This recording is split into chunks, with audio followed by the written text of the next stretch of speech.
Let's begin with a thought experiment. You're living in the Stone Age. Your daily routine involves dodging predators, finding food that hopefully won't eliminate you, and making sure your fire doesn't go out because rubbing sticks together for 3 hours is not how anyone wants to spend a Tuesday evening. Life is tough. And then, one day, someone in your tribe develops a pounding headache, collapses after a head injury, or starts acting strange in ways nobody understands. There are no pharmacies, no ibuprofen, no CT scans. There is only one solution: grab a rock and open up their skull. Yes, you heard that right. Long before modern medicine, humans were experimenting with what we now call trepanation, the process of scraping, cutting, or drilling a hole into the head.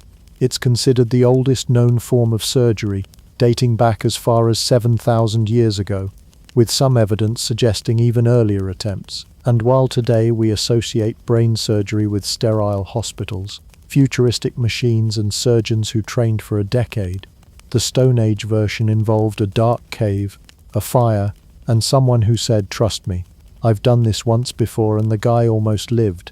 Hello, travelers. Histories do not always need to be boring. You can rest here and listen to hilarious histories to drift off to sleep. Tonight, we will explore the topic, how cavemen performed brain surgery with rocks, and many more. Before we continue, leave a comment to let me know when and where you are listening to this, and hit the subscribe button, but only if you enjoy what I do here. Let's begin. The world's first neurosurgeons had no medical diplomas hanging on the cave wall. They didn't have textbooks, surgical gloves, or scalpels. What they had were rocks, flint tools, animal bones, and the unshakable confidence of someone who thought, "Yeah, I can fix your brain by poking it with sharp stuff." The good news? Sometimes it actually worked. The bad news? Sometimes it didn't. Now, before we mock them too harshly, let's pause. This was a world without even the concept of germs. No one knew about bacteria, infections, or sterile technique. The human body was a complete mystery. For early humans, the brain wasn't a control center full of neurons. It was just some squishy stuff inside a hard shell. And yet, despite having zero scientific understanding of anatomy, people still tried to solve problems by opening up the very place where thoughts, vision, and consciousness live. It's equal parts terrifying and impressive. Imagine the scene: a small group huddled around a campfire, the flickering light casting shadows on the cave walls decorated with animal hunts and handprints. Someone is lying flat on the ground, surrounded by concerned faces. The surgeon crouches with a sharp piece of flint in hand, his expression a mix of focus and panic. He has no anesthesia, no disinfectant, no training, but he has determination. He begins scraping, chipping away at the skull, perhaps whispering to the spirits, perhaps humming to keep his hands steady. This is not medicine as we know it. It's a bizarre cocktail of trial, error, and sheer bravery. And here's where the comedy of history comes in. Imagine being the unlucky patient. Someone tells you they're going to make you feel better, then pulls out a jagged stone. At that moment, you're probably thinking, "Are you sure this is a good idea?" But in a world where most people didn't live past 30, you didn't exactly have the luxury of second opinions. The Stone Age medical motto might as well have been, "It's this or nothing." Of course, it's easy for us to laugh from the safety of our modern hospitals, but think about the courage this must have taken. These were not random acts of cruelty, they were real attempts to heal. Maybe someone had been hit in the head during a hunt, or maybe they were suffering from seizures or migraines. Without the concept of neurology, the only logical step was to let the bad stuff out. After all, the head is like a pot with a lid. If it's rattling too much, maybe it just needs a little hole to release the pressure. Primitive thinking, sure, but not entirely illogical when you realize how little they knew. It also tells us something profound. Even in the harshest times, humans didn't just accept suffering as inevitable. They looked for solutions, however dangerous they might be. While we can roll our eyes and say, "Who in their right mind would let someone carve a hole in their skull?" the truth is, these procedures mark the earliest steps in humanity's long journey to understand health and disease. Without people willing to risk or be volunteered for these bizarre surgeries, medicine might never have advanced. And let's not forget the social side. The Stone Age surgeon wasn't just some random guy with a rock. These procedures likely fell to shamans or spiritual leaders, people thought to have special powers. So while modern surgeons earn respect with years of residency, back then, respect came from convincing everyone you could talk to the spirits while holding sharp tools. Different qualifications, same goal, survival. So when we say the first brain surgeons had no medical degrees, it's true, but it's also unfair to dismiss them as clueless cavemen. They were problem solvers, risk takers, and in their own strange way, pioneers of medicine. Sure, they lacked microscopes, but they had ingenuity, bravery, and the willingness to perform the ultimate experiment. Let's see what happens if I poke this. The world's first brain surgeon wasn't wearing scrubs. He was wearing animal skins, crouched in the dirt. His patient surrounded by worried family members holding torches. His instruments weren't made of stainless steel. They were rocks he had sharpened by hand. But in that cave under that firelight, something remarkable was happening. The very first steps toward understanding the mysteries of the human brain. The world's first brain surgeon. Some guy holding a sharp rock and an overconfident grin. If you've ever had surgery, you probably remember the reassuring glint of stainless steel instruments, sterile gloves, and an anesthesiologist who promises you won't feel a thing. Now imagine the exact opposite, a dim cave, a fire sputtering in the background, and your doctor rummaging through a pile of rocks like a kid hunting for the shiniest pebble. Welcome to the Stone Age operating room, where the phrase cutting-edge technology meant literally cutting with edges made of stone. So what did Stone Age surgeons have at their disposal? No scalpels, no bone saws from the surgical catalogue, no forceps. Their toolbox was far more rustic. Let's start with the MVP of prehistoric surgery, flint. Flint was the Swiss Army knife of the Stone Age world. It's a type of sedimentary rock that fractures into razor-sharp edges when struck. Archaeologists have found flint scrapers, blades and drills used in everything from butchering animals to carving wood, and yes, opening skulls. A freshly knapped flint blade could slice with surprising precision. Sharp enough, in fact, to shave hair or cut skin cleanly. In other words, your Stone Age surgeon didn't have to saw at your head like he was chopping wood. He could actually make a neat incision. The bad news? It would still feel like someone was peeling you open with a knife stolen from a caveman's cutlery drawer. Then there's obsidian, the volcanic glass that might just be the most underrated surgical material in history. When chipped, obsidian produces an edge far sharper than steel. We're talking microscopic sharpness. Modern experiments have shown that obsidian scalpels can make incisions so fine that the tissue damage is minimal, healing faster than cuts made with surgical steel. Think about that. The best modern hospitals are using steel, while cavemen were accidentally packing volcanic glass that, in some ways, was better. Imagine trying to explain that to your surgeon today. Sorry, doc, but I only trust knives made from lava rocks. Of course, sharp edges were just the beginning. When it came to actually drilling through the skull, the whole point of trepanation, sharp blades alone wouldn't do. That's where stone drills came in. Some were simple handheld tools, rotated back and forth like you're trying to bore a hole in wood. Others were mounted on bow drills, a kind of prehistoric power tool powered by a string and stick. Picture it. One unlucky person holding still while another winds a stick with string back and forth to slowly grind through bone. It's basically the first Dremel, except the project isn't a piece of woodwork, it's your head. Now let's be clear, these tools were crude but not random. Archaeologists studying ancient skulls can see the difference between amateur scraping and practice technique. Some skulls show remarkably smooth circular openings that suggest the surgeon wasn't just hacking away blindly, there was method to the madness. This wasn't someone swinging a rock and hoping for the best. It was a process, slow, careful, deliberate, and the fact that patients sometimes survived proves that the tools worked, at least some of the time. But here's where things get both fascinating and funny. For modern people, the idea of using rocks as surgical instruments feels barbaric. Yet if you think about it, what do we do today? We take metals and refine them into blades. The principle is the same. Find the sharpest, hardest material and use it to cut. The difference is, we dress it up in sterilized packaging and give it fancy names. In a way, obsidian scalpels and flint scrapers are just the prehistoric ancestors of the surgical tools we still rely on. That said, there were limitations. A flint blade might be sharp, but it also dulled quickly. Imagine being halfway through a surgery and realizing your knife is now just a rock with attitude. Obsidian was sharp but brittle. It could chip or shatter, leaving fragments in the wound. And while drills worked, they were slow and exhausting. Performing a trepanation could take hours of scraping and grinding, and if your patient didn't faint or die of shock, you still had to worry about infection afterward. Still, for Stone Age standards, this was innovation at its finest. These tools weren't just picked at random, they were carefully crafted.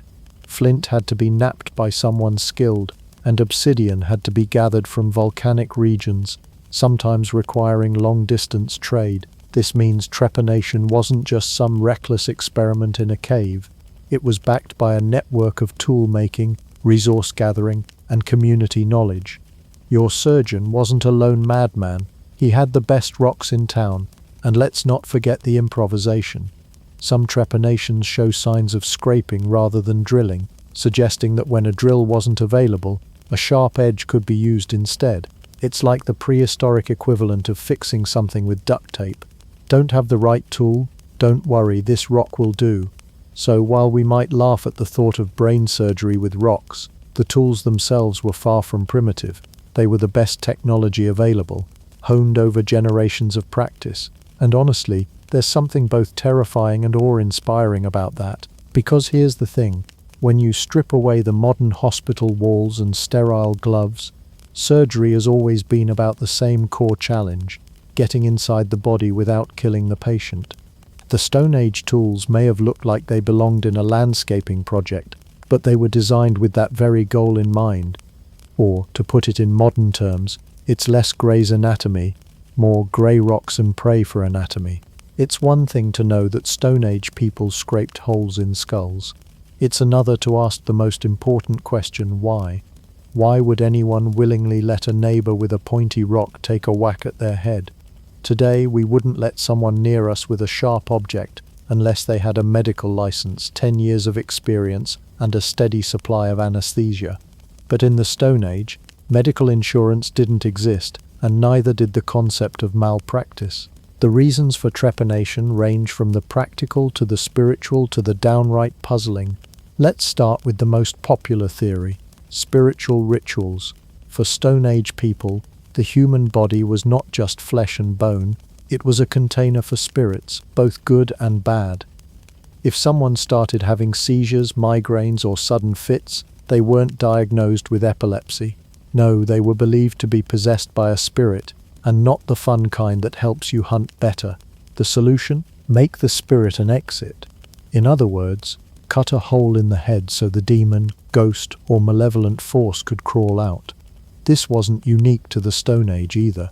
Cultures across the world, from Africa to the Americas, performed trepanations as a way to free the patient from possession. And while we can roll our eyes today, remember, if you lived in a world with no microscopes, no brain scans, and no neurologists, it actually made a strange kind of sense. If something unseen was tormenting you, maybe the fastest way out really was through the top of your head. Funny beat here. Bad headache. In the Stone Age, instead of aspirin, they offered you a skylight in your skull. But not all trepanations were spiritual exorcisms. There's also a strong case for medical necessity. Picture this. You're out hunting bison, or maybe just arguing with the neighbor over who owns that particularly nice cave. Someone gets whacked on the head with a club or takes a nasty fall. They don't die instantly, but days later they're acting strangely. Slurred speech, confusion, maybe even losing consciousness. Today we'd recognize that as brain trauma or internal bleeding. But in the Stone Age, you only had one option: scrape a hole in the skull to relieve the pressure. And amazingly, this sometimes worked. By removing a piece of bone, they might have accidentally treated conditions like skull fractures or hematomas. In other words, they stumbled into real medical procedures without understanding the biology behind them. It's the ultimate example of human trial and error, like inventing penicillin by accident, but with a lot more screaming involved. Then there's the curious possibility of treating chronic pain or illness. Archaeologists have found skulls with multiple trepanations, meaning the same unlucky patient went under the rock several times. Was this because the first attempt didn't work? Or did they believe a hole in the head relieved migraines or mental illness? It's entirely possible people came back for repeat operations the way we return for root canals. Except the dentist was a shaman, and the drill was a rock. Beyond health and spirits, though, there's one more theory that gives trepanation a social spin: initiation rites. Think about it. Many cultures mark adulthood with painful or transformative rituals: scarification, tattooing, or surviving a night alone in the wilderness. In the Stone Age, what better way to prove you were tough enough for adult life than by surviving a hole in your head? Archaeologists point to skulls with perfectly healed trepanations that show no signs of trauma or disease. That suggests some surgeries weren't about curing anything at all. They were about status, identity, or ritual. Imagine coming back to your tribe, head bandaged and everyone nodding in respect. Ah yes, you are truly one of us now. You survived Gary's rock drill. It sounds absurd, but when you think about it, it's not far from how humans still behave. We invent painful, bizarre rituals to prove loyalty or toughness. Fraternity hazing, extreme military training, running marathons, all modern examples of the same impulse. Surviving trepanation might have been the Stone Age equivalent of wearing a badge of honor. Of course, the truth is we can't know for sure. Archaeologists can only look at the evidence, the carefully carved holes, the signs of healing, the locations of the surgeries, and make educated guesses, but that's what makes it so fascinating. Trepanation straddles the line between medicine, magic, and mystery. Was it an early attempt at neurosurgery? A ritual to bond communities? A desperate way to treat trauma? Or all of the above? What we do know is that it wasn't random. The holes weren't sloppy. They weren't hacks with no purpose. They were deliberate, careful, and meaningful to the people performing them. Whether the goal was to heal, to exercise, or to initiate, trepanation was a response to some of humanity's earliest, most pressing questions. Why do we suffer? How can we heal? What makes us human? And while we may laugh at the image of cavemen poking holes in each other's heads, the underlying truth is sobering. They were trying to make sense of pain in a world with no other answers. Sometimes they succeeded, sometimes they didn't. But either way, the act itself shows just how far back our quest for healing really goes. So, the next time you pop a painkiller for a migraine, be grateful you're not living in a world where the recommended treatment was, hold still while I make some extra ventilation in your skull. Now here's where the story of Stone Age brain surgery takes a twist that even famous movie hits wouldn't greenlight. People actually survived it. Yes, you hear that right. Archaeologists have dug up skulls with neatly carved holes in them, and more importantly, bone regrowth around those holes. That regrowth means the patients didn't just survive the initial procedure, they lived on, sometimes for years afterward, which immediately raises the question, who looked at a sharpened rock, a human head, and thought, yeah, this'll probably be fine? Shockingly, it sometimes was. First, let's break down how we know survival even happened. If you've ever broken a bone, you know the human body is annoyingly determined to repair itself. It's like that one friend who insists on fixing their old car instead of buying a new one. It's going to keep going even if it rattles and squeaks. When archaeologists find skulls with trepanation holes, they look for smooth edges around the cut and signs of new bone growth. If it's jagged and sharp, the patient likely died on the table. If it's smoothed out, that person walked around with a custom ventilation system in their skull for a good while afterward. What's wild is the sheer number of people who seem to have pulled through. In some ancient Peruvian burial sites, for example, survival rates for trepanation are estimated at over 70%. 70. That's better than the survival rate for some surgeries in the actual Middle Ages, where physicians were supposedly trained. In other words, your odds of surviving Stone Age brain surgery with a rock were sometimes higher than surviving medieval surgery with a scalpel. Let that sink in the next time someone scoffs at primitive medicine. Now, surviving the surgery doesn't mean you are in great shape afterward. Picture the recovery process. No hospitals, no antibiotics, no clean bandages, just you, your throbbing head, and maybe a family member waving sage smoke over the wound while hoping for the best. Infection was always a risk, and yet somehow many patients avoided it. One theory is that trepanation tools like obsidian blades were naturally sterile. Freshly fractured obsidian can be sharper and cleaner than most modern scalpels, and it doesn't harbor bacteria as easily as porous materials. So ironically, in some ways, Stone Age brain surgery was cleaner than you'd expect from people who thought rubbing mammoth fat on your skin cured rashes. There's also the fact that Stone Age communities weren't bustling cities filled with rats, sewage and plague, looking at you medieval Europe.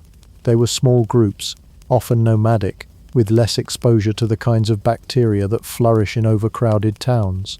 So the environment itself may have given patients a better chance at avoiding deadly infections. Survival, then, was partly about luck, partly about the body's resilience, and partly about the weird accidental advantages of pre-civilized life. Of course, healing wasn't just physical. Imagine walking back into your camp after having your head cracked open whole and all. That scar instantly became a badge of honor. Forget tattoos or piercings, this was Stone Age street cred. Oh, you killed a bison? Cute. I survived getting my skull drilled. In some societies there's speculation that survivors were seen as touched by the spirits, chosen people who had literally had their demons released and lived to tell the tale.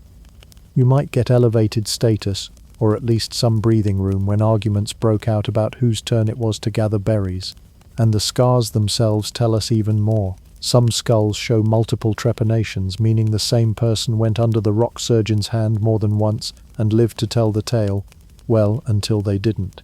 Imagine being so hardy that after one successful brain hole you said, yeah, sure, let's go again.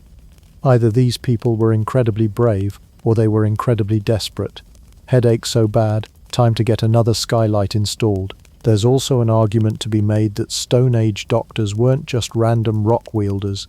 The survival rates suggest that these procedures weren't as haphazard as they sound. Whoever was doing the cutting probably had experience and technique, maybe even specialized knowledge passed down. In other words, there may have been dedicated trepanation experts. You wouldn't want the guy who's only ever carved spear tips having his first practice run on your skull. You'd want the village's skull guy, the one with the steadiest hand and hopefully a reputation for not killing people. Still, it's hard to overstate how astonishing this survival story is. These were people without soap, stitches, or a concept of germs, and yet thousands of years later, their skulls prove they pulled through. It's the ultimate testament to human resilience and to just how much abuse the human body can take when it has to. Funny beat time. Imagine sitting around a campfire when someone points at your head scar and says, "What's that from?" And you reply, "Oh, this? Just a little brain hole from last summer." You should see the other guy. "Oh wait, he didn't make it." So the next time you're grumbling about a dentist appointment or a flu shot, remember, your ancestors sometimes survived major cranial surgery performed with nothing but a sharp rock, some grit, and maybe a chant or two. If they could walk away from that, you can survive 20 minutes in a waiting room with old magazines. Let's talk about pain. Not the pain of stepping on a Lego, but the kind of pain where someone is scraping a hole into your skull with a piece of sharpened rock. Welcome to prehistoric neurosurgery, where anesthesia didn't exist, morphine was a distant dream, and your pain relief plan usually involved gritting your teeth until they cracked. The Stone Age was a place where the phrase "suck it up" wasn't just advice, it was the only medical policy available. If you were unlucky enough to be chosen as the next candidate for trepanation, you had two options. 1. Lie very still while someone chiseled into your head. Or 2. Scream loud enough to scare away the local predators. Either way, you weren't getting out of this without pain. Let's set the record straight. Anesthesia, as we know it, was a 19th century luxury. Ether, chloroform, laughing gas. None of these existed in the Stone Age. Back then, going under meant one of two things. You passed out from shock, or you went under the ground permanently. So how did people deal with a process that basically involved slowly grinding into their skulls? There are a few possibilities. Archaeologists and anthropologists suggest that natural substances may have been used. Herbs, roots, maybe fermented drinks. Some plants like henbane, mandrake, or wild opium poppies could dull the senses a bit. The problem?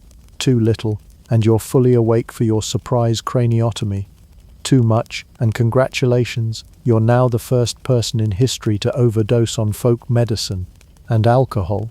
Sure, maybe someone passed around a jug of fermented berry juice before surgery, but anyone who's ever had a few drinks knows it doesn't make pain go away, it just makes you louder about it. Of course, if you're trying to drill into someone's skull, you really don't want them wriggling around like a worm on a hot rock. Many scholars think patients were restrained, tied to wooden frames, pinned down by family members, or weighed down with stones. Imagine the scene. You're lying by the fire, friends and relatives sitting on your arms and legs, while your local doctor sharpens a flint scraper and says, "Hold still, this won't take long." Spoiler, it always took long. And let's not forget, Stone Age tools weren't precision instruments. A flint blade might be sharp, but it wasn't ergonomic. The whole process could take hours. That's right, hours of scraping and grinding while you're awake, tied down and praying that Og the surgeon doesn't sneeze. Some patients may have found relief the old-fashioned way by passing out. Intense pain can cause people to lose consciousness, and in this case it was probably the best-case scenario. No, you didn't drift off into a medically supervised nap. You blacked out because your brain said, "Nope, this is above my pay grade." The good news? You'd wake up with a brand new ventilation system in your skull. The bad news? You'd also wake up. It's easy to forget that prehistoric humans were tough, really tough. They lived in caves, hunted mammoths, survived winters without electric blankets, and fought off saber-toothed cats with sticks. Pain was just another part of life. A bad cut, rub dirt in it. A broken bone, splint it with bark. A hole in your skull. Well, try not to scream too much. These were people whose lives were defined by endurance. Compared to wrestling a wild boar with a spear, maybe a little brain surgery didn't seem so bad. Though let's be honest, it was probably worse. There's also the possibility that the pain was part of the point. If trepanation was sometimes performed as a ritual, then enduring it might have been a test of spiritual strength.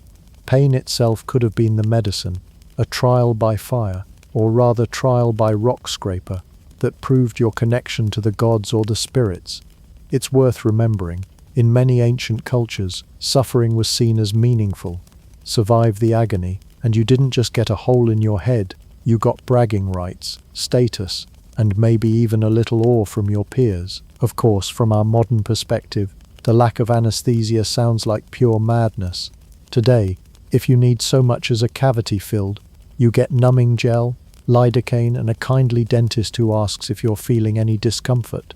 In the Stone Age, the closest thing to anesthesia was probably someone hitting you hard enough to pass out first. Imagine the pre-op conversation. Will it hurt? Yes. Will I survive? Maybe. Do you at least have a soft chair for me to sit in? No, but here's a nice rock to bite down on. Surviving the surgery was one thing, but surviving the pain afterward was another. Post-op recovery meant days or weeks of throbbing headaches, dizziness, or worse. There were no antibiotics, no Advil, no soothing ice packs.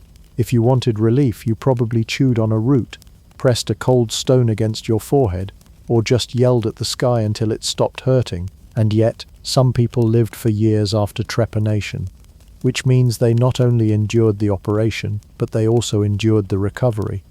The takeaway? Stone Age people weren't just tough, they were on a whole different level of pain tolerance. By now you might think trepanation was some odd quirk reserved for a handful of Stone Age people sitting around a fire, looking at a friend with a splitting headache and saying, "You know what would fix that? A hole." But here's the kicker. Trepanation wasn't just a one-off experiment from cavemen days.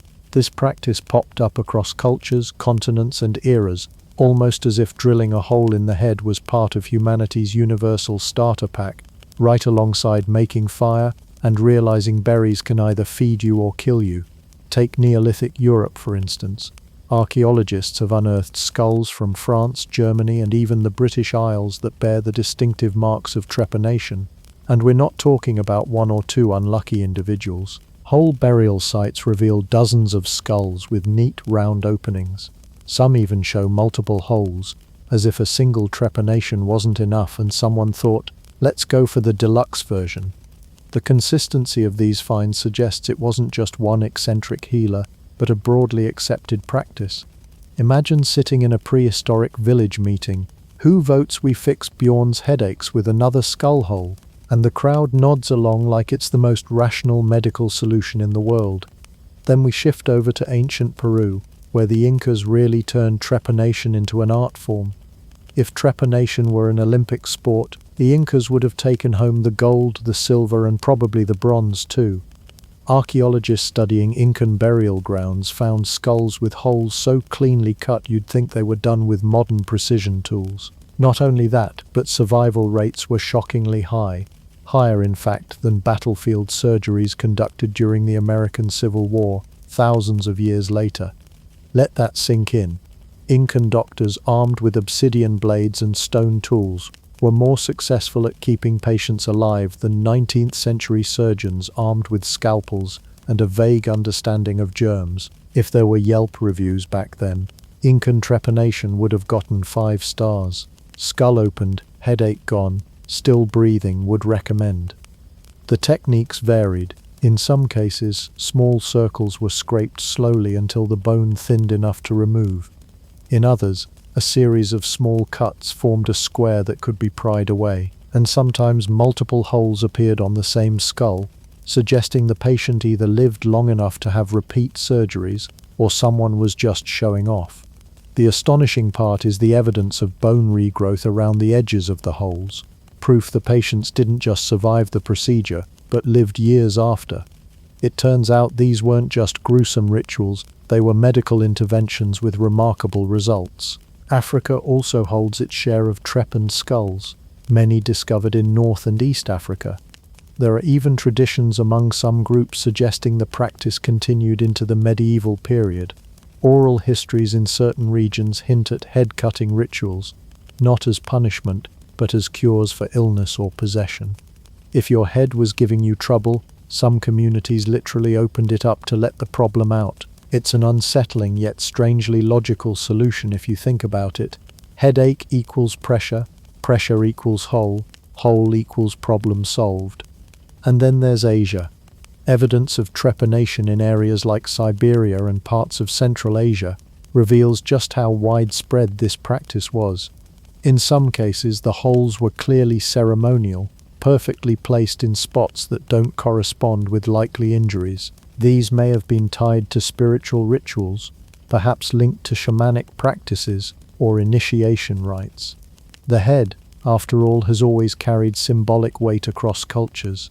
It's the seat of thought, the place of dreams, and for many, the home of the soul. If something felt wrong with you, why not tinker directly with the headquarters? What's striking is not just the global spread, but the independence of these traditions. It's not like the Incas were swapping medical tips with Neolithic Europeans or sending letters across the sea. Dear Bjorn, have you tried making a hole in the skull? Yours sincerely, Incan doctor. These practices arose separately, which suggests humans all over the world, faced with similar problems, landed on the same unsettling idea. Maybe this was less about copying each other and more about collective human ingenuity, or collective human desperation. It makes you wonder about the mindset. Picture a healer in a remote village, whether in Europe, South America, or Africa, looking at a patient doubled over with seizures or a head injury. The options were slim. Herbs might dull the pain. Spirits might be appeased with chants. But when nothing else worked, the healer took a deep breath, grabbed a sharp stone, and started chipping away at the skull, convinced this was the best hope for recovery. That decision wasn't born out of malice or ignorance. It was an early form of problem solving, albeit one that makes modern readers wince. And the real kicker? It worked often enough that it kept being done. If every patient had died, trepanation would have been abandoned as a terrible mistake. But people lived, sometimes thriving afterward, so the practice spread and persisted across time and continents. Apparently, drilling heads was like Starbucks.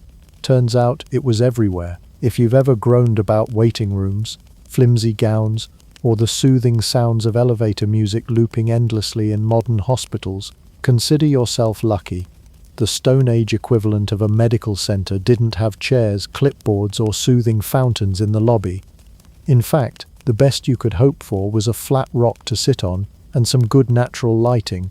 Stone Age hospitals were most likely caves, huts, or open-air setups where the word sterile had yet to be invented. Instead of clean white tiles, you had dirt.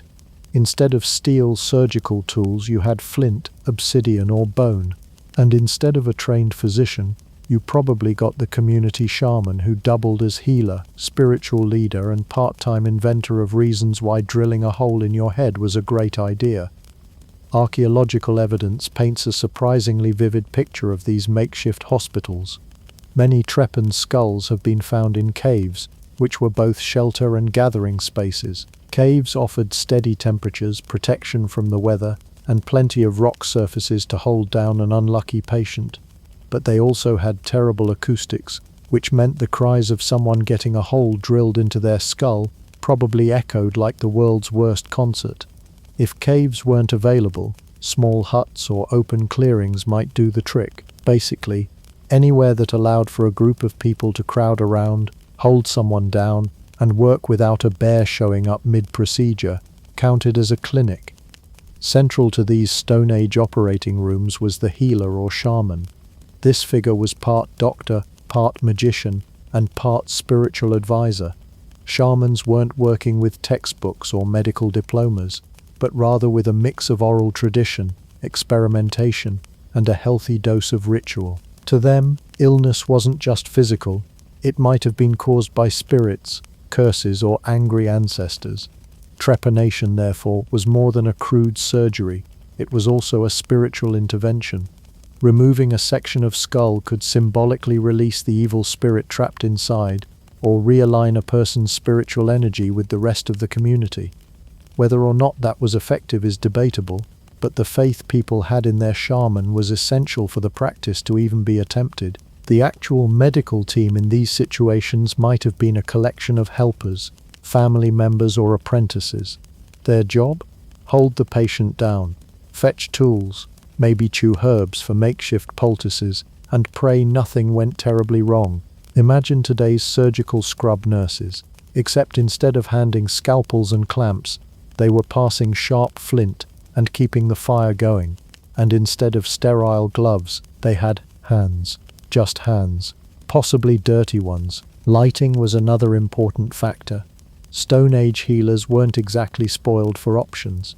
No LED surgical lamps. No adjustable floodlights. If you were in a cave, firelight was the best you could get. Flickering flames casting moving shadows across the patient's face, which was probably more terrifying than comforting.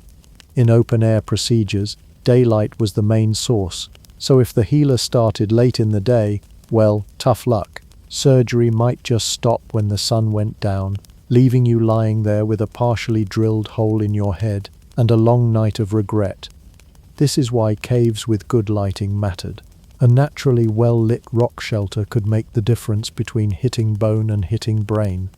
Beyond the physical setting, these makeshift hospitals also reveal something profound about Stone Age communities. They cared enough about their people to attempt these surgeries in the first place. Trepanation wasn't a quick poke and go. It took time, effort, and cooperation.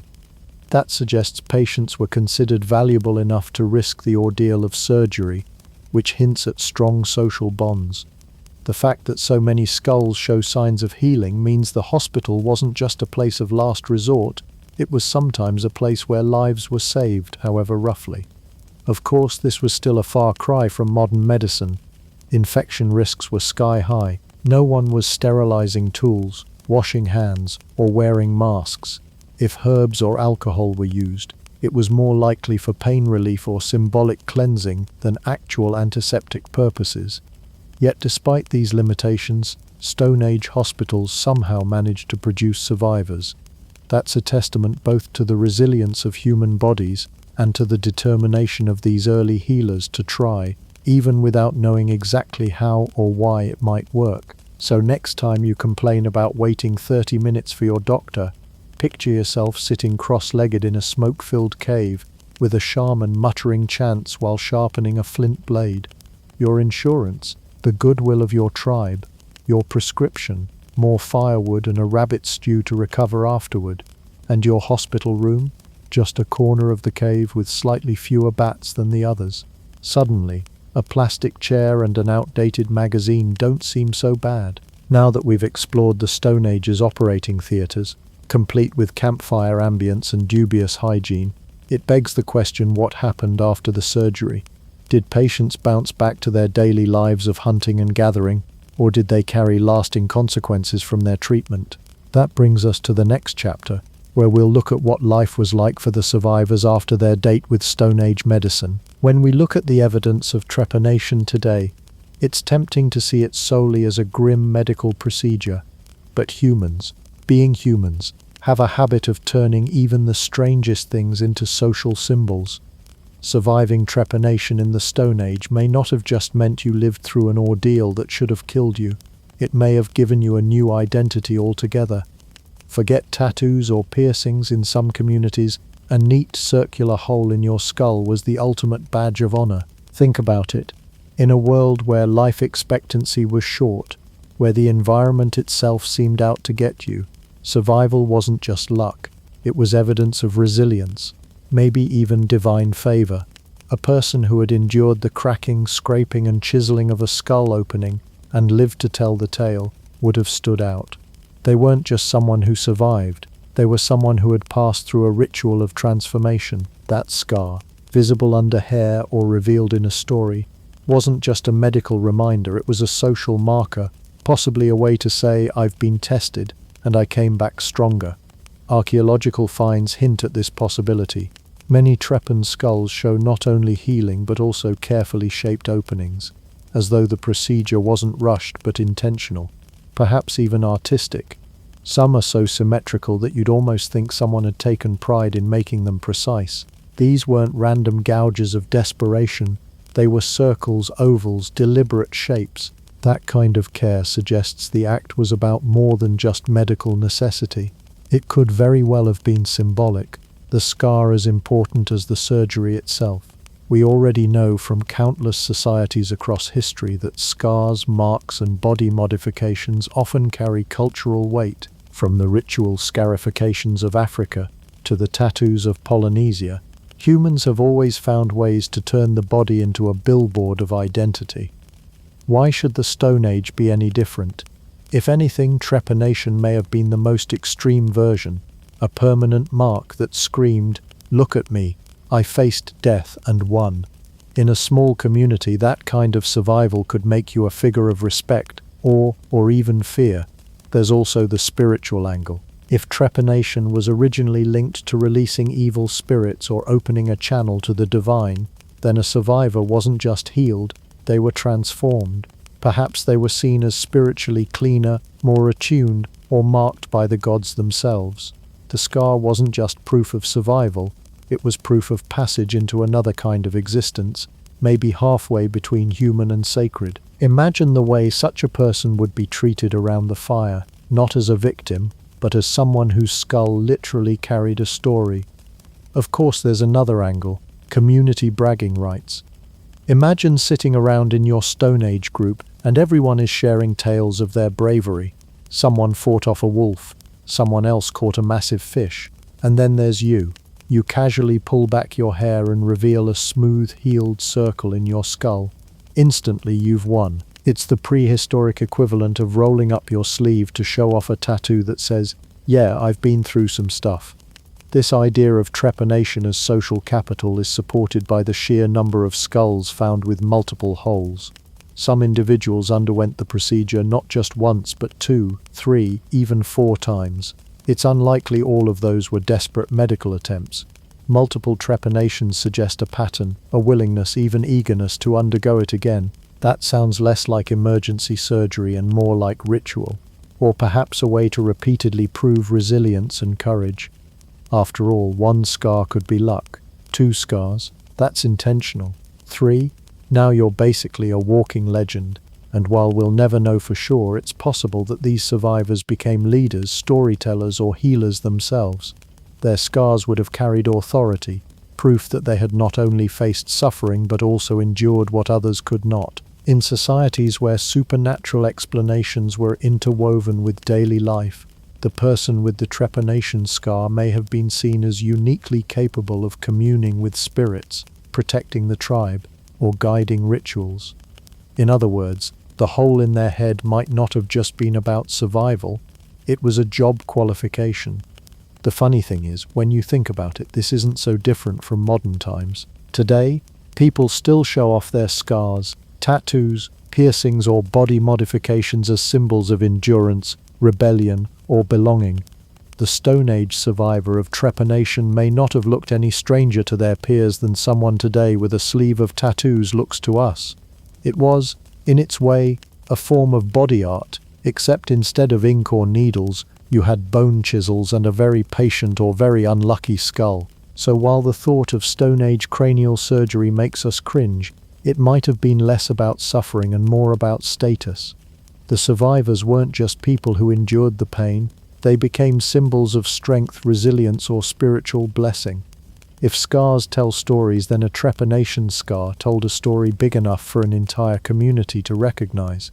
It wasn't just I survived, it was I am marked, I am chosen, I am someone different, and in the fragile, dangerous world of the Stone Age, that kind of identity could mean everything. The story of trepanation doesn't just stop in the Stone Age. In fact, that crude little hole in the skull became the ancestor of one of the most complex and respected medical fields in the world, neurosurgery. The leap from sharp rocks to precision scalpels wasn't immediate. It took thousands of years of trial, error, and more than a few oops that didn't work moments. But the persistence of human curiosity and desperation turned an ancient practice into the backbone of modern medicine's most daring procedures. The first step forward came not with shiny metal tools, but with the shift from ritual to medicine. While Stone Age trepanation often mixed mysticism with practicality, ancient civilizations began experimenting with slightly more systematic approaches. The Egyptians, for instance, may not have been cutting holes in heads on the same scale as the Peruvians or Neolithic Europeans, but their medical papyri reveal a surprisingly clinical mindset.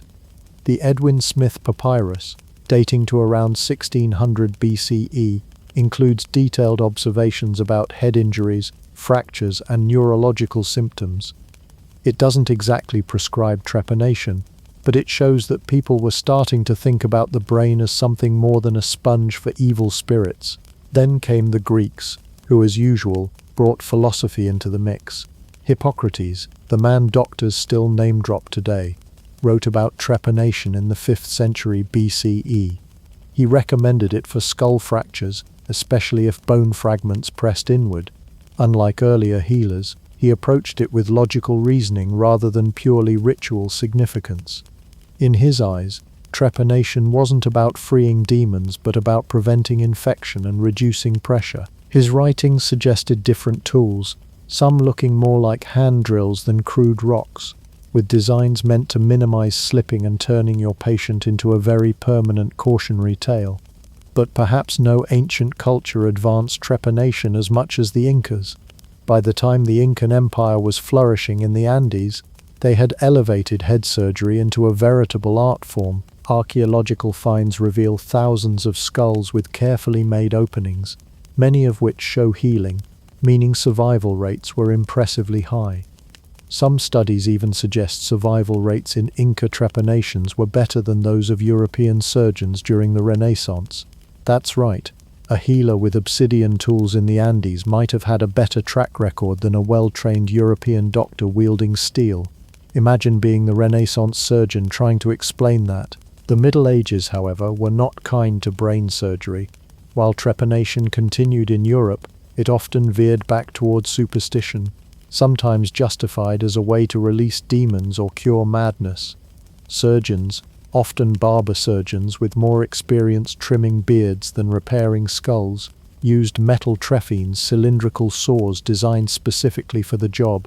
Some patients did survive, but without anesthesia or germ theory, the risks of infection, shock, and general horror remained sky-high. It was a medical gamble, the kind you wouldn't want to bet your skull on. Then came the Renaissance and Enlightenment, when curiosity and anatomy took center stage again. As dissections became more accepted and surgeons studied the human body with new zeal, trepanation started to shift toward a more scientific footing. Surgeons refined their tools, introducing sharper, more precise trephinines, and began to understand the need for cleanliness, even if they didn't fully grasp germs. They also recognized that brain surgery should be reserved for actual trauma or pressure relief, not just as a blanket cure for headaches or mood swings. Progress was slow, but the mindset was changing. Fast forward to the 19th and 20th centuries, and the transformation is staggering. The introduction of anesthesia made operations survivable in ways ancient healers couldn't dream of. Antiseptic practices, thank you Joseph Lister, dramatically reduced the risk of infection. X-rays and later MRI scans turned the invisible mysteries of the skull into roadmaps for surgeons. And then came neurosurgery as a specialized field, pioneered by figures like Harvey Cushing in the early 20th century. Cushing refined techniques for operating on the brain with unprecedented precision, drastically improving survival rates. What once was a desperate gamble with rocks and courage became a highly technical field requiring years of training, sterile operating rooms, and machines that beep comfortingly in the background. The contrast is almost absurd. Today, neurosurgeons spend a decade or more learning to navigate the brain with tools as delicate as scalpels, finer than a fingernail, robotic assistants, and lasers. They consult detailed scans, map neural pathways, and even wake patients mid-surgery to test brain function while operating. Compare that to a Stone Age healer with a sharp flint and good intentions, and you see just how far humanity has come. And yet, the principle is oddly the same. Relieve pressure, repair damage, and give the patient a fighting chance. Of course, the funny part is that despite all the progress, the origin story still lingers.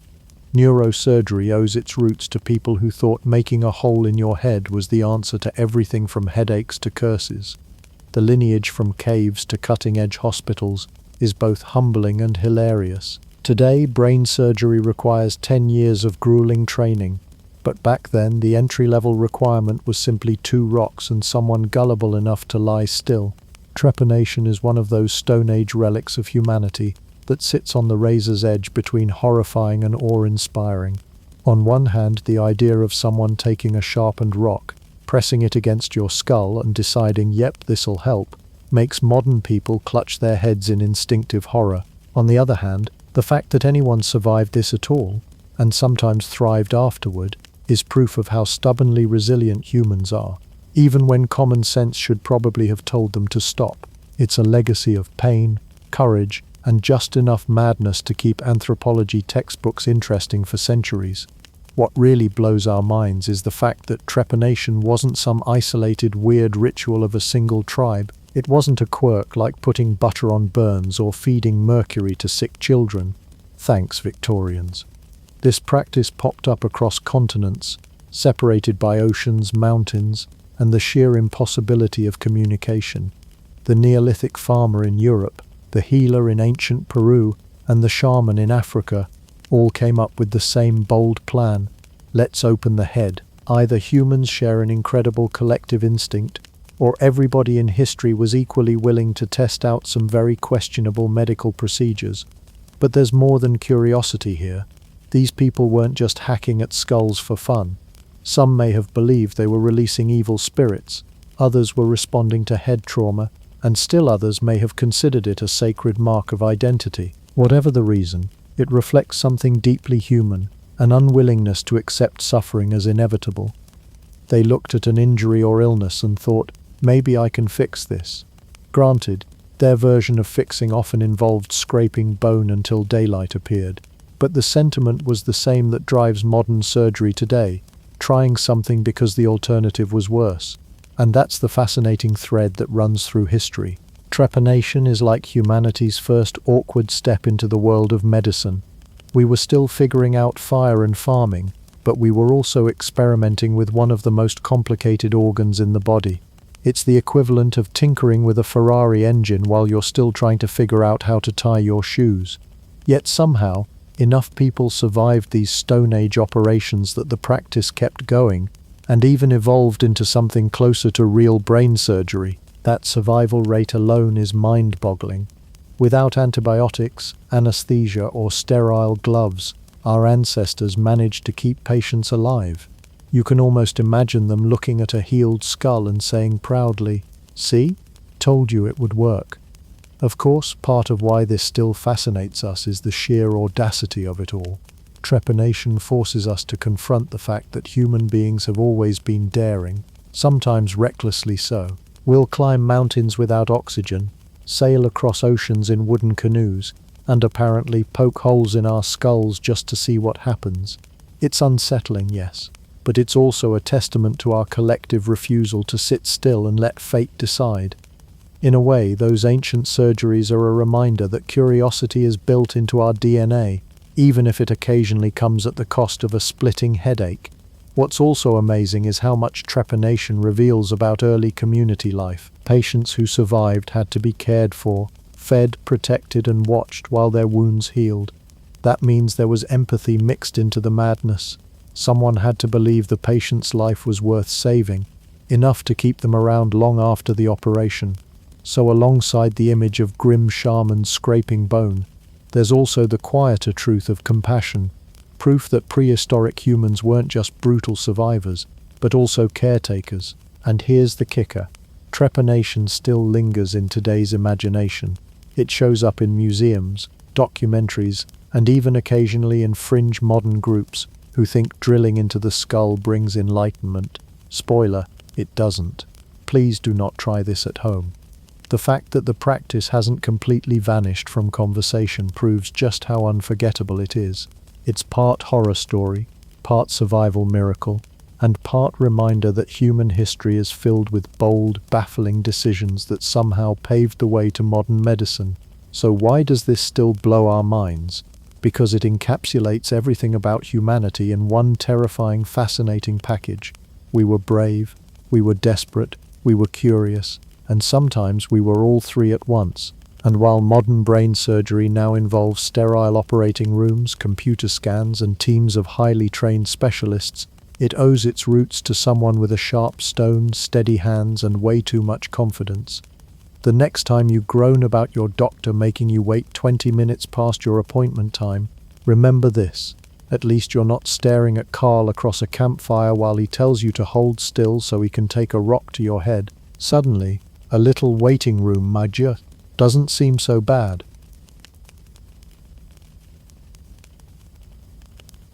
When you hear the word school, you probably think of rows of desks, doodles in the margins, and at least one kid eating glue like it's a balanced breakfast. But across history, the concept of school has been, well, let's say flexible. Sometimes it meant learning Latin in a freezing monastery. Sometimes it meant training to steal bread in Sparta. Sometimes it meant perfecting the art of fainting gracefully at a Victorian tea party. In other words, school hasn't always been about sharpening pencils. It was often about sharpening yourself into whatever tools society thought it needed most. That's the thing about education. It's never really been one size fits all. Ancient civilizations weren't handing out diplomas. They were manufacturing soldiers, priests, bureaucrats, or if you were especially unlucky, etiquette machines who could spend 3 hours at dinner without making a single wrong fork move. Today we get math tests. Back then, you might get cactus spines in your skin as punishment for a wrong answer, and no, that's not hyperbole. So what counts as a school here? Well, it doesn't have to be 4 walls and a blackboard. Think broader. State-run academies where the government turned children into obedient cogs, or in Sparta's case, battle-ready cogs with abs of steel and zero childhood. Religious schools where students spent their days copying manuscripts and praying, which was fun if you enjoyed hand cramps and back pain at age 12.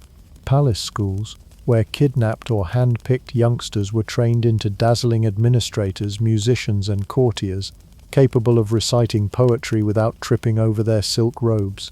Etiquette factories where your report card didn't list algebra scores but whether or not you could walk with a book balanced on your head without letting it crash into the soup. In short, school has always been less about learning what you wanted and more about turning you into what they wanted. Your career options weren't doctor, lawyer or astronaut. They were soldier, monk, bureaucrat or someone who knows 50 different ways to bow. And let's be honest, if you had to turn in homework back then, it wasn't a crumpled math worksheet stuffed at the bottom of your backpack. No, your homework was probably carved into a slab of stone. That's not a metaphor. Mesopotamian kids literally learned to write by pressing wedge-shaped marks into clay tablets with a reed stylus. Imagine forgetting to do your assignment and telling your teacher, "The dog ate my homework," when in reality it's a 20-pound clay brick. That dog isn't eating anything except maybe a trip to the vet. But schools weren't just about lessons. They were survival training camps in disguise. Some taught survival in the physical sense, fight, march, endure hunger. Others in the social sense, bow correctly, speak eloquently, never trip over your massive Renaissance collar. And here's the kicker, failure wasn't an option. In the Spartan agoge, failing meant public humiliation, or worse, being labeled weak. In the Chinese examination halls, failing meant decades of studying down the drain, your dreams crushed, and maybe an early retirement plan involving farming millet. And in Victorian finishing schools, failing meant you couldn't marry rich, which in those days was basically game over. Now, before you get the wrong idea, not all of these schools were purely nightmare fuel. Some were marvels of discipline, rigor, and ingenuity. Tibetan monks turned debate into an art form, clapping their hands in rhythm to sharpen their minds while terrifying any tourists within earshot. Ottoman palace schools cultivated brilliant administrators who could draft laws and compose poetry before lunch. Even medieval monks, as much as they grumbled, preserved ancient knowledge by endlessly copying texts. Though, let's be real, if you'd told one of those monks that their painstakingly illuminated manuscript would one day be summarized in a meme, they'd probably have hurled their ink pot at you. And here's what makes these schools so fascinating. They tell us what each society valued most. Sparta valued obedience and strength. The Aztecs valued ritual, discipline and cosmic order. The medieval church valued literacy and piety. The Chinese emperors valued bureaucracy and Confucian ideals. And the Victorians valued an absolutely unshakable ability to sip tea politely while repressing every natural human emotion. So as we set out on this educational journey through the strangest classrooms in history, buckle up, because we're not walking into neat rows of desks here. We're walking into military camps, monasteries, palaces, courtyards, and drawing rooms. You're going to see schools where exams took place in coffin-sized cubicles, where debates were shouted with thunderclaps, and where the only acceptable PE class was preparing for war. The good news? You don't actually have to attend any of them. The bad news? You're about to realize just how cushy modern schooling really is. That math quiz you hated? Try spending 3 days in a wooden booth with nothing but ink, rice, and an inspector, making sure you're not hiding cheat sheets up your sleeve. So sharpen your stylus, straighten your back, and pray you brought the right spoon for dinner. Class is in session, and trust me, history's strangest schools are about to hand us some report cards we'll never forget. Forget recess, crayons, and glue sticks. In Sparta, the school supply list was shorter. 1 tunic, no shoes, and a willingness to be hungry all the time. The Spartan agoge wasn't just a school, it was a state-run boot camp designed to turn every boy into a soldier, so loyal, so disciplined, and so uncomplaining that he'd march into battle with nothing but a dinner salad fork if ordered. The process started early. At the age of 7, Spartan boys were yanked from their families and thrown into communal barracks. Goodbye, Mom. Hello, roommates who would steal your food and maybe your blanket too. Childhood wasn't something you enjoyed in Sparta, it was something you survived. Imagine your first day of school. No snacks, no nap time, no art class. Instead, it was learn how to endure hunger, run barefoot, and fight other kids until one of you cries, and then keep going. And the shoes? Forget it. Spartans believed going barefoot made you tougher, faster, and less likely to whine. Try telling that to your toes during a Spartan winter. As for clothing, one thin tunic per year was all you got. Summer, you roasted. Winter, you froze. Either way, you looked like you'd lost a fight with a laundry service. Meals weren't any better. Enter the infamous black broth, a dish of boiled pig's blood, vinegar and salt. This wasn't dinner. This was a culinary dare. Outsiders who tasted it claimed it was proof the Spartans didn't fear death because they'd already eaten this. If you didn't eat it, you starved. If you did eat it, you regretted having taste buds. But hunger wasn't just a byproduct of bad cooking. It was part of the curriculum. Spartan boys were deliberately underfed so they'd learn to steal food. Yes, stealing was not only allowed, it was encouraged. But here's the catch. If you got caught, you weren't punished for stealing, you were punished for being bad at it. The message? Steal better, rookie. This was education as a survival of the sneakiest competition. Imagine modern schools giving grades like A equals stole the bread, ate it, and nobody noticed. C equals stole the bread but dropped it in front of the teacher. F equals tried to steal the bread, got caught, and now you're sleeping outside. Speaking of sleeping outside, Spartan discipline was ruthless. Disobedience or failure could mean flogging, or worse, being cast into the wilderness overnight to reflect on your mistakes. Detention in modern schools means sitting quietly in a classroom. Detention in Sparta meant surviving hypothermia and wolves. And then came the crypteia. Picture an internship program, but instead of fetching coffee and filing paperwork, you were sent into the countryside armed with a dagger and told to keep the helots, Sparta's enslaved population, in line. In practice, this meant stalking through the night, intimidating or outright killing suspected troublemakers. It was part terror campaign, part stealth training, and all-around nightmare fuel. Imagine being 16 and your guidance counselor says, "This semester, we're focusing on assassination skills, don't forget your dagger." Daily life in the agoge was one long obstacle course. Boys were forced to exercise constantly, to march long distances barefoot, to wrestle, to box, and to endure endless physical drills. Injuries weren't an excuse to sit out. They were learning opportunities. Cry too loudly, and you'd be mocked for weakness. Whining wasn't tolerated. In fact, one Spartan boy supposedly hid a fox under his cloak while it clawed his stomach open because admitting the theft would have been more shameful than quietly bleeding to death. If that's not commitment to the no-complaining policy, I don't know what is. But the agoge wasn't just about brute strength. Boys were also drilled in music, dance, and poetry, not because Sparta valued culture, but because rhythm and coordination made better warriors. Singing battle songs in unison built cohesion. Poetry wasn't a creative outlet. It was propaganda you could recite while stabbing someone in perfect tempo. By the time Spartan boys reached adulthood around 20, they weren't just soldiers, they were finely tuned machines of obedience.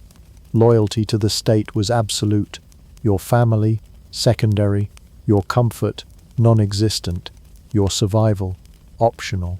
The entire system was designed to make the individual disappear into the collective. You weren't Steve from down the street. You were Spartan Hoplite 267, please report to phalanx duty. And while the agoge was terrifying, it worked. Spartan soldiers became legendary, their discipline unmatched. Other Greeks admired them, but nobody wanted to live like them. Athens had philosophy, theatre and democracy. Sparta had soldiers who could march 20 miles barefoot, steal your lunch, and recite war poetry while doing it. Of course, this kind of education didn't exactly create well-rounded citizens. Spartans weren't known for their art collections, libraries, or open-minded debates. They were known for being the human equivalent of a brick wall with muscles, which, to be fair, was exactly the point. So next time you complain about gym class or cafeteria food, remember, somewhere in ancient Sparta, a 7-year-old boy was chewing pig's blood soup after getting whipped for not stealing bread properly, before heading out barefoot to fight another kid in the dirt. And the teacher's only feedback was probably, try harder.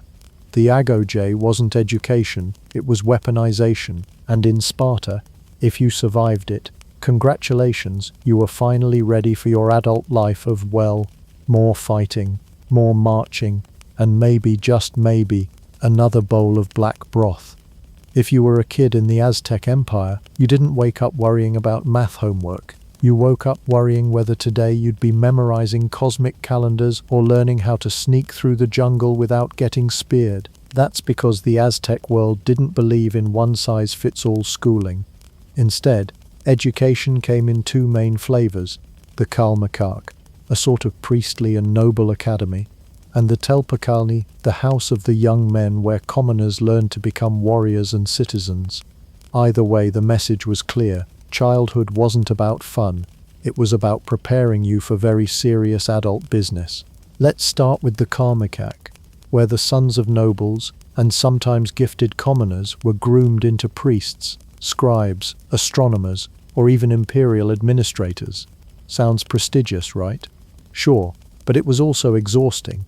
These schools were attached to temples, and the daily routine made military boot camp look like a summer camp. Students woke before dawn, bathed in cold water because comfort was apparently sinful, and then launched into lessons in astronomy, calendar systems, and religious doctrine.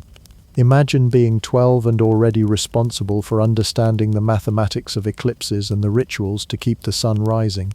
No pressure, just the literal survival of the universe. Discipline in the Kalmakak was brutal. Falling asleep in class wasn't just -5 participation points. It might mean having your skin pricked with cactus spines. Forget to memorize a hymn, expect to spend hours sweeping temple courtyards as penance. And the best part? Parents often sent their kids with instructions like, please teachers, be as strict as possible, don't let him slack off. Modern parents complain about homework loads. Aztec parents encouraged ritual whippings. Curriculum was no joke either. Students studied the 260-day ritual calendar and the 365-day solar calendar, learning how to combine them into a grand 52-year cycle that governed festivals, agriculture, and rituals. They memorized vast chunks of oral literature, hymns, and histories. They practiced rhetoric, because public speaking wasn't just for politicians, it was for priests giving sermons and generals shouting commands. And to make sure no one got too cozy with theory alone, physical labor was woven into the routine, carrying firewood, hauling water, or scrubbing temple floors until you could practically see your reflection in the stone. Meanwhile, in the Telpokli, the commoner kids weren't exactly lounging around either. This was the training ground for warriors and civic workers. The word literally means house of youth. But don't imagine beanbag chairs and motivational posters. Think more along the lines of a dirt courtyard, a pile of weapons and teachers who thought extra credit meant try not to die during drills. Daily activities here included hard physical labor, hauling logs, repairing roads, cleaning public spaces, because part of being a good Aztec citizen meant contributing to the infrastructure of the empire. When they weren't working, they were practicing military skills, throwing spears, using shields, and staging mock battles that probably left more bruises than lessons. Dance was also central, not ballet, but synchronized warrior dances that combined rhythm with combat training. If you've ever tried to look tough while dancing in perfect choreography, congratulations, you would have fit right in. Punishments in the Telpakali were as strict as in the Kalmakak. Forget to follow orders. The teachers might make you sleep outside in the cold, or force you to inhale chili smoke until your lungs begged for mercy. And no, chili smoke wasn't some early form of aromatherapy. It was closer to chemical warfare for your sinuses. Despite the harshness, these schools had a purpose beyond misery. The Kalmakak created priests and wise men who could interpret omens, plan agricultural cycles, and advise rulers. The Telpok Kali created soldiers who could expand the empire's borders and citizens who could maintain it. Together, the two-track system ensured the Aztec state kept running like a well-oiled obsidian knife, sharp, efficient, and terrifying to its enemies. It's worth noting that education in the Aztec world was universal. Boys and girls both attended school, a rarity in the pre-modern world. Girls usually learnt domestic skills, weaving, cooking, and child-rearing, but they were also taught songs, rituals, and sometimes temple service if destined for religious life. So while the boys were learning to stab things in rhythm, the girls were mastering the art of running a household that was basically an economic unit. Both roles were considered vital to keeping the empire alive. And then came Career Day. In our world, Career Day is when a firefighter or dentist visits class to explain their job. In the Aztec world, Career Day was simpler. Your options were priest, warrior, or yes. Maybe you'd become a temple scribe, spending your days recording tributes and eclipses. Maybe you'd end up as a soldier, chasing glory on the battlefield. Maybe, if you were very unlucky, you'd be chosen for sacrifice yourself, the ultimate honor that was definitely not on any modern curriculum. Imagine the career counselor saying, "You'd make a great future offering to Huitzilopochtli. Thanks, I'll just stick to accounting." The bottom line?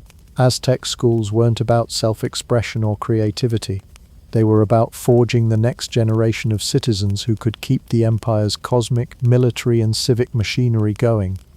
You learnt discipline, endurance, reverence, and teamwork. You also learned that cactus spines make terrible study buddies, so the next time you sigh about a pop quiz, remember, in the Aztec classroom, failure didn't just cost you a letter grade. It might cost you your skin, your breath, or if you were especially successful, your heart on a temple altar. Education was serious business, and in the Aztec Empire, you graduated not with a diploma, but with a duty to the gods, to the emperor, and to the survival of the universe itself. If you think school is bad today, imagine one where recess doesn't exist.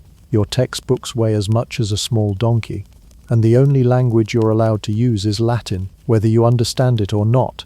Welcome to the medieval monastic and cathedral schools, the unlikely sanctuaries where literacy managed to cling on like a stubborn weed through centuries of war, famine, and plagues. These weren't schools so much as survival bunkers for knowledge, staffed by men with shaved heads, aching wrists, and a baffling sense of humor that included doodling knights fighting snails in the margins.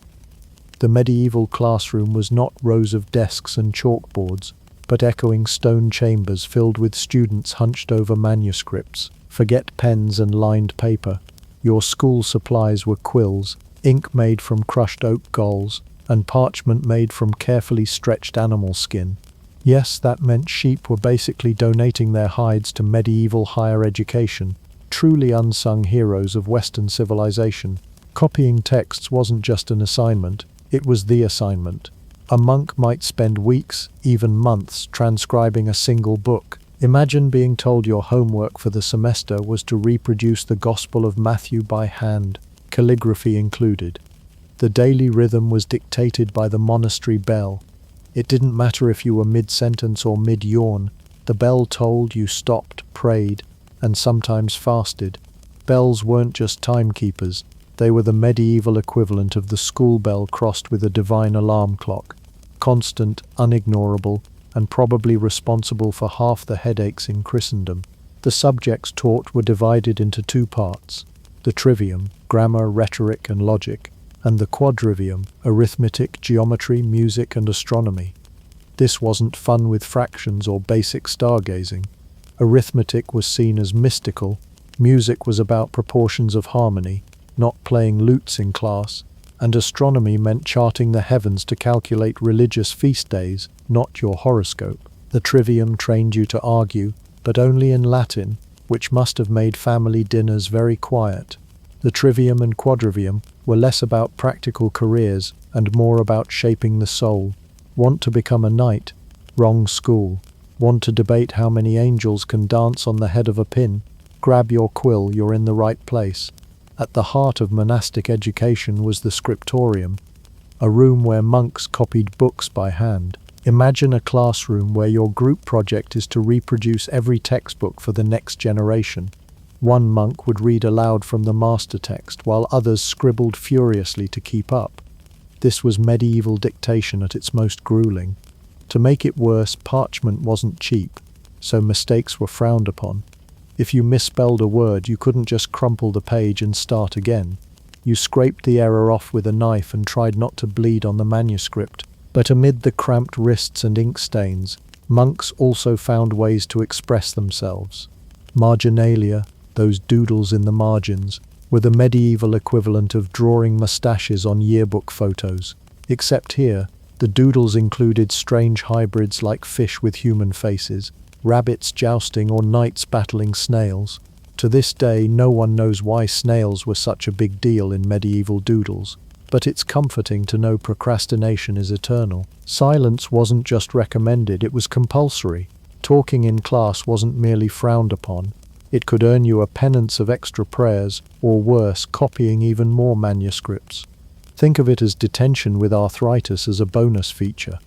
The monks believed silence focused the mind on God, though it also meant you couldn't ask your neighbor to borrow an eraser, or rather, a knife to scrape off your ink blot. The emphasis on silence, however, didn't stop them from developing elaborate sign languages. If you wanted bread at lunch, you mimed it. If you needed a new candle, you gestured.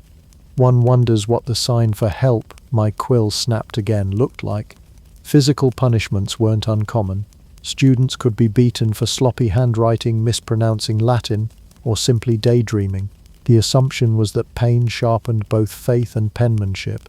Imagine being whacked with a rod every time your cursive slanted the wrong way. You'd either become a saintly calligrapher or quietly fantasize about throwing your inkwell at the abbot. And of course, food was no consolation. Monastic diets were heavy on bread, thin soup, and if you were lucky, fish. Every once in a while, meat might make an appearance, but usually only for the sick.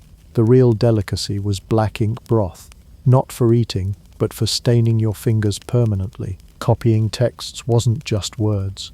Many manuscripts were illuminated, decorated with intricate borders, gold leaf and bright colors. These embellishments weren't frivolous. They were acts of devotion, but to modern eyes they look like the world's first sticker collection. Dragons, saints, vines and bizarre beasts decorating the margins. If you couldn't afford Pokemon cards in the Middle Ages, illuminated manuscripts were the closest thing you had. Medieval monastic and cathedral schools might sound bleak, but they were lifeboats for knowledge. Without them, Europe might have lost touch with everything from Aristotle to Augustine. They gave us not only preserved texts, but also a legacy of structured education, even if that structure was mostly bells, Latin, and wrist cramps. So next time you complain about homework, remember at least you didn't have to copy it 400 times onto parchment by candlelight, while a monk scowled over your shoulder in absolute silence. If you were a bright Christian boy living in the Balkans during the Ottoman Empire, there was a chance you might wake up one morning and find yourself drafted into the most unusual career path in history. No, not a rock band.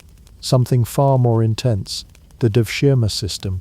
This policy, often dubbed the blood tax, involved selecting promising boys from conquered territories, converting them to Islam, and funneling them into either the famed Janissary Corps, or if you were particularly clever, good-looking and capable of bowing without creasing your robe, the Enderun Palace School in Istanbul. Think of it as Harvard, but instead of crushing student loans, you had the looming possibility of becoming the Grand Vizier, or losing your head if you poured the Sultan's sherbet the wrong way.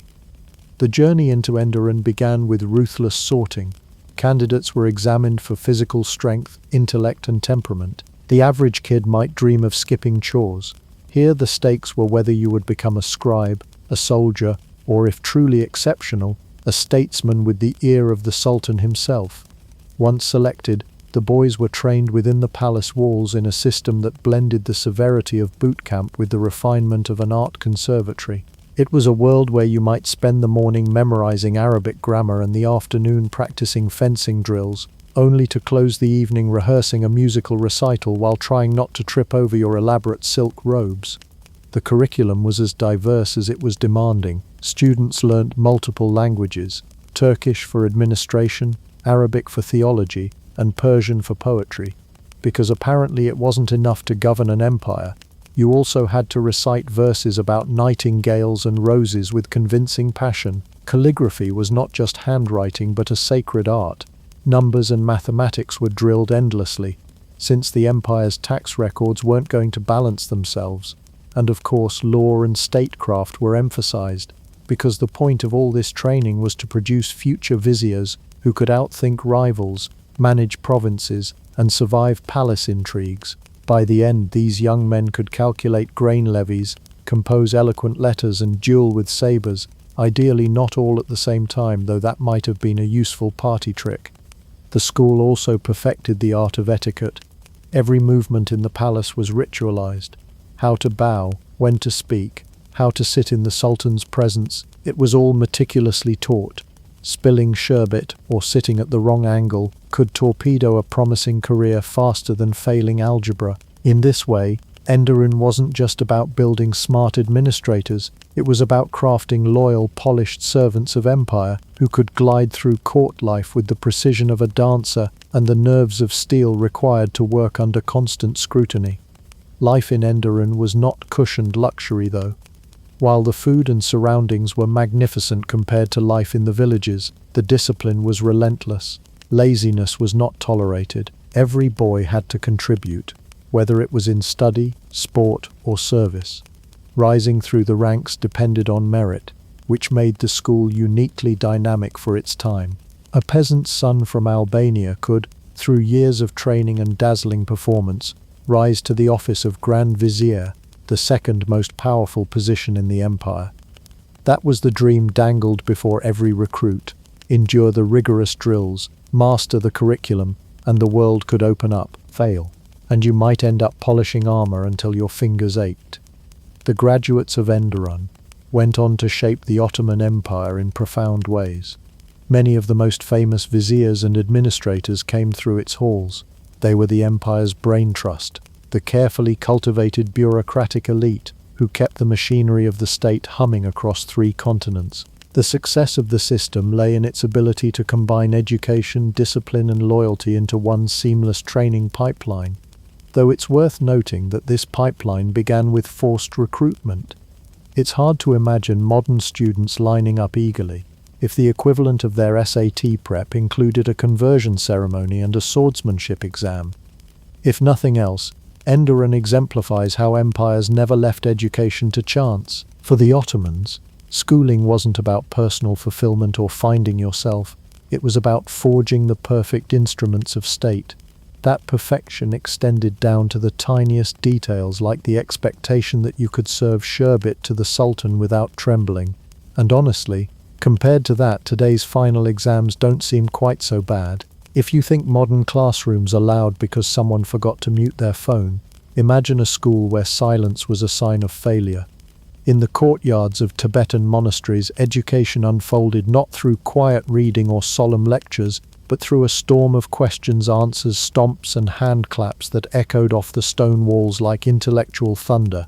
This was the art of debate, a uniquely Tibetan system of sharpening the mind where philosophy wasn't just thought, it was performed. Forget hushed libraries here. Learning sounded like a mix between a Socratic seminar and a martial arts movie. The foundation of this method lay in memorization. Students spent years committing texts to memory, not because they wanted to show off at trivia night. Monks didn't really get invited, but because debate required instant recall. Scriptures, doctrines, and commentaries had to be sitting in the mind, ready to be deployed at the speed of a clap. Without this base, a monk was as unprepared as a modern debater walking into a tournament with nothing but a blank notebook. But memorization alone wasn't the goal. The real crucible was the debate courtyard. The courtyard was the arena. Here, young monks faced off in pairs or groups, assuming distinct roles. One took the position of the challenger, standing tall, energized, and armed with questions.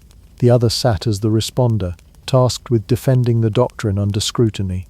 But unlike the calm exchanges you might picture in a philosophy seminar, these encounters were electrifying. With each question, the challenger lunged forward, slapping his palm against the other in a resounding clap, often paired with a stomp of the foot. This wasn't random theatre. The clap symbolized the closing of logic. The stomp anchored the truth to the earth. The rhythm kept the pace fast, the energy high, and the stakes palpable. You weren't just debating, you were surviving a storm of ideas. The debates followed a strict format, not just shouting contests. The challenger had to craft a precise question, often structured around syllogisms and conditional logic. The responder couldn't waffle, dodge, or pull a let's agree to disagree. Every answer was either upheld or dismantled on the spot. It was philosophy in gladiatorial form, except the weapons were logic and the shield was memory. Failure didn't mean bruises, but it could mean intellectual humiliation, something arguably worse in a culture that prized razor-sharp reasoning. What made this pedagogy fascinating was how physicality enhanced cognition. The sound of the clap, the motion of the body, the cadence of the exchange, all worked together to lock arguments into memory. Learning here was kinetic, embodied, impossible to separate from the rhythm of debate. If Aristotle had once argued that humans are rational animals, the Tibetan monks took it further, rational performers. Every stomp and clap carried meaning, a punctuation mark made flesh, and if you were the responder, the pressure was real. One slip of doctrine, one hesitant pause, and the whole courtyard knew. Forget peer review. This was peer pressure. The purpose of these debates went beyond scoring points.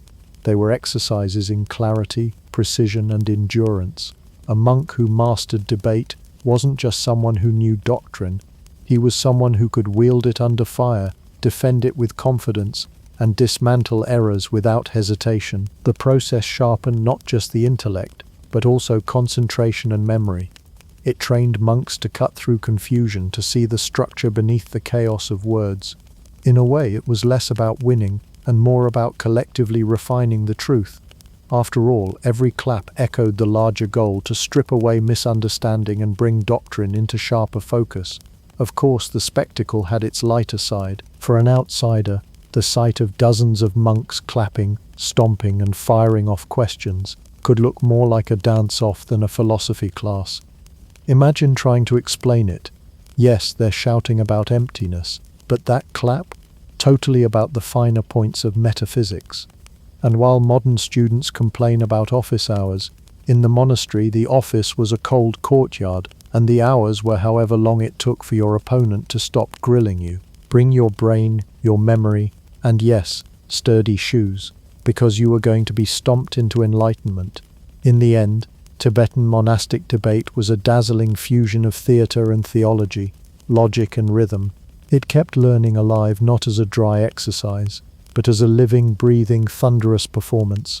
Education here was not passive, it was kinetic, relentless, and unforgettable. Where else could you walk away from class feeling like you'd both attended a philosophy lecture and sparred in a drum circle?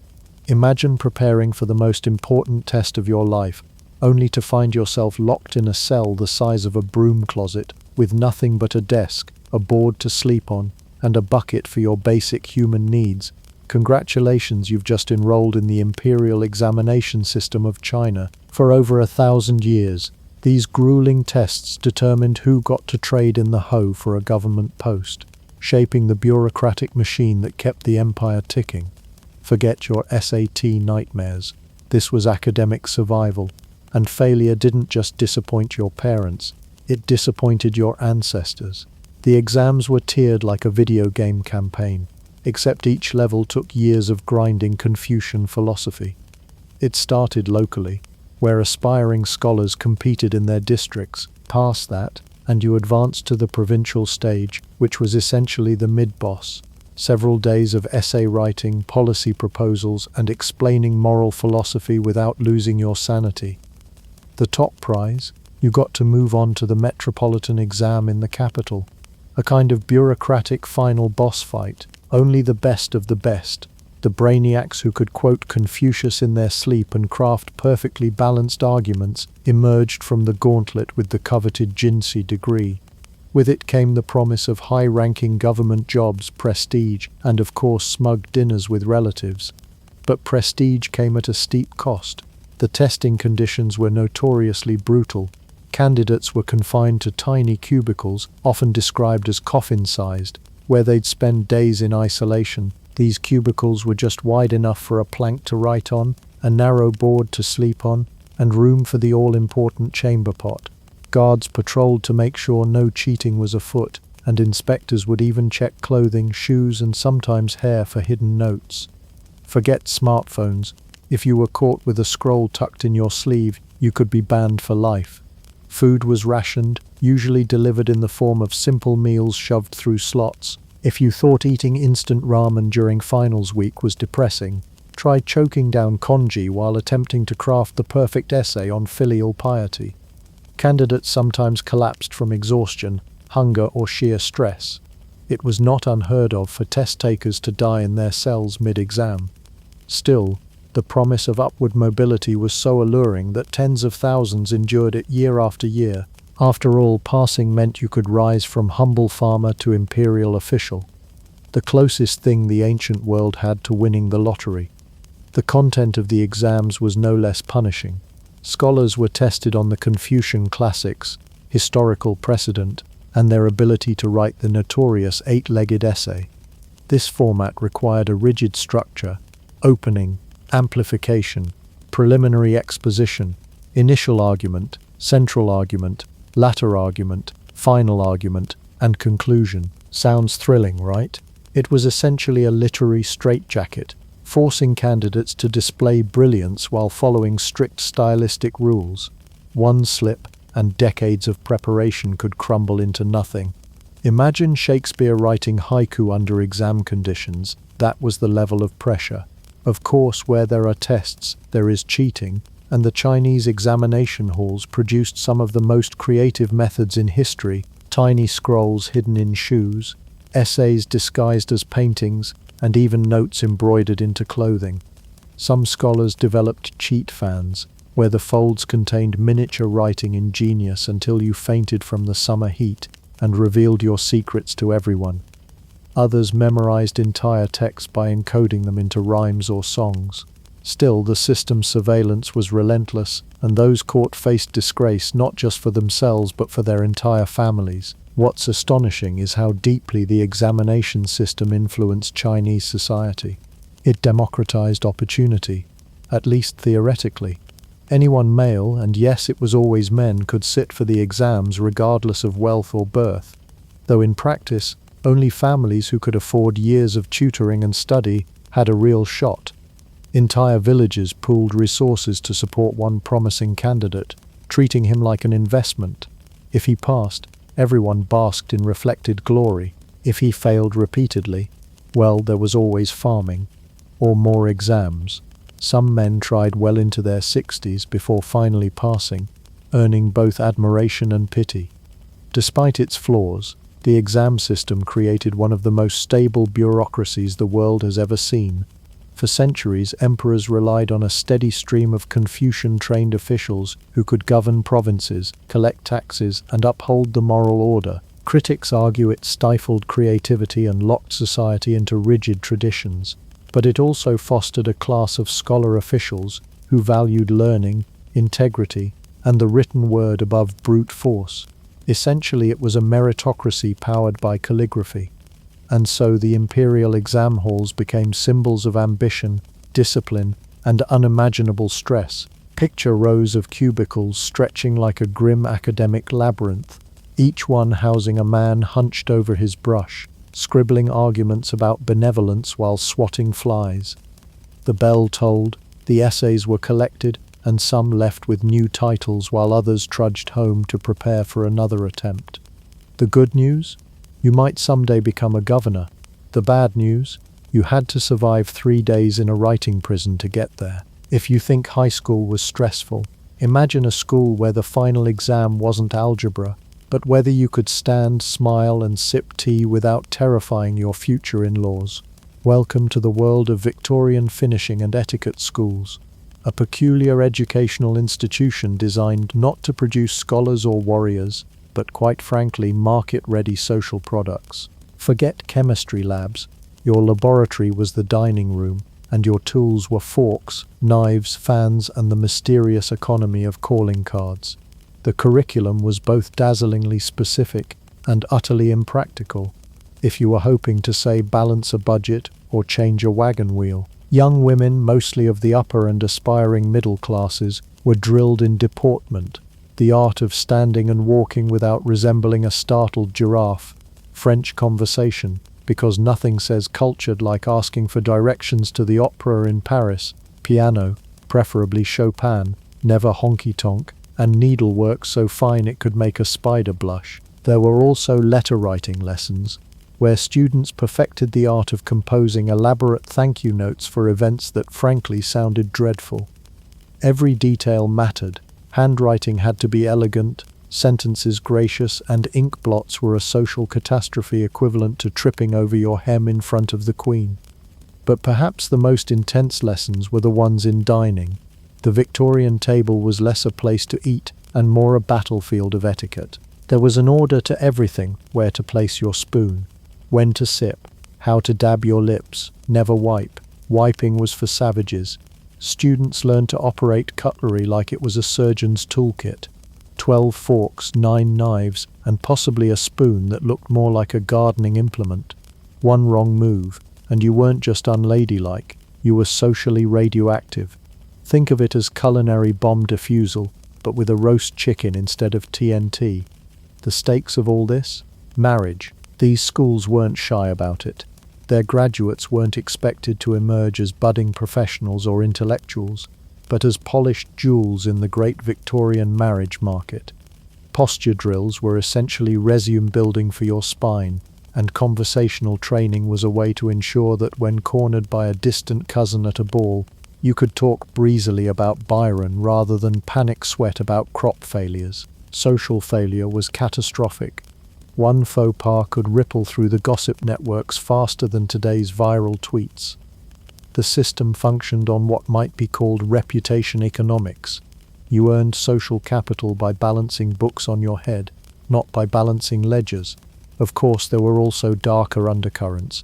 While men at universities trained to be doctors, lawyers, and politicians, women at finishing schools trained to be presentable, marriageable, and demure. The entire framework was built to reinforce class and gender hierarchies. A young lady might have a razor-sharp mind, but it was far more valuable if she could deploy it to navigate the coded world of calling cards. Those little slips of cardboard left at front doors to signal visits, invitations, or sometimes veiled insults. Entire social lives rose and fell on whether one returned a card promptly, folded the corner in the correct way, or left it with the butler at the proper hour. Imagine managing an entire personal brand using the equivalent of glorified business cards.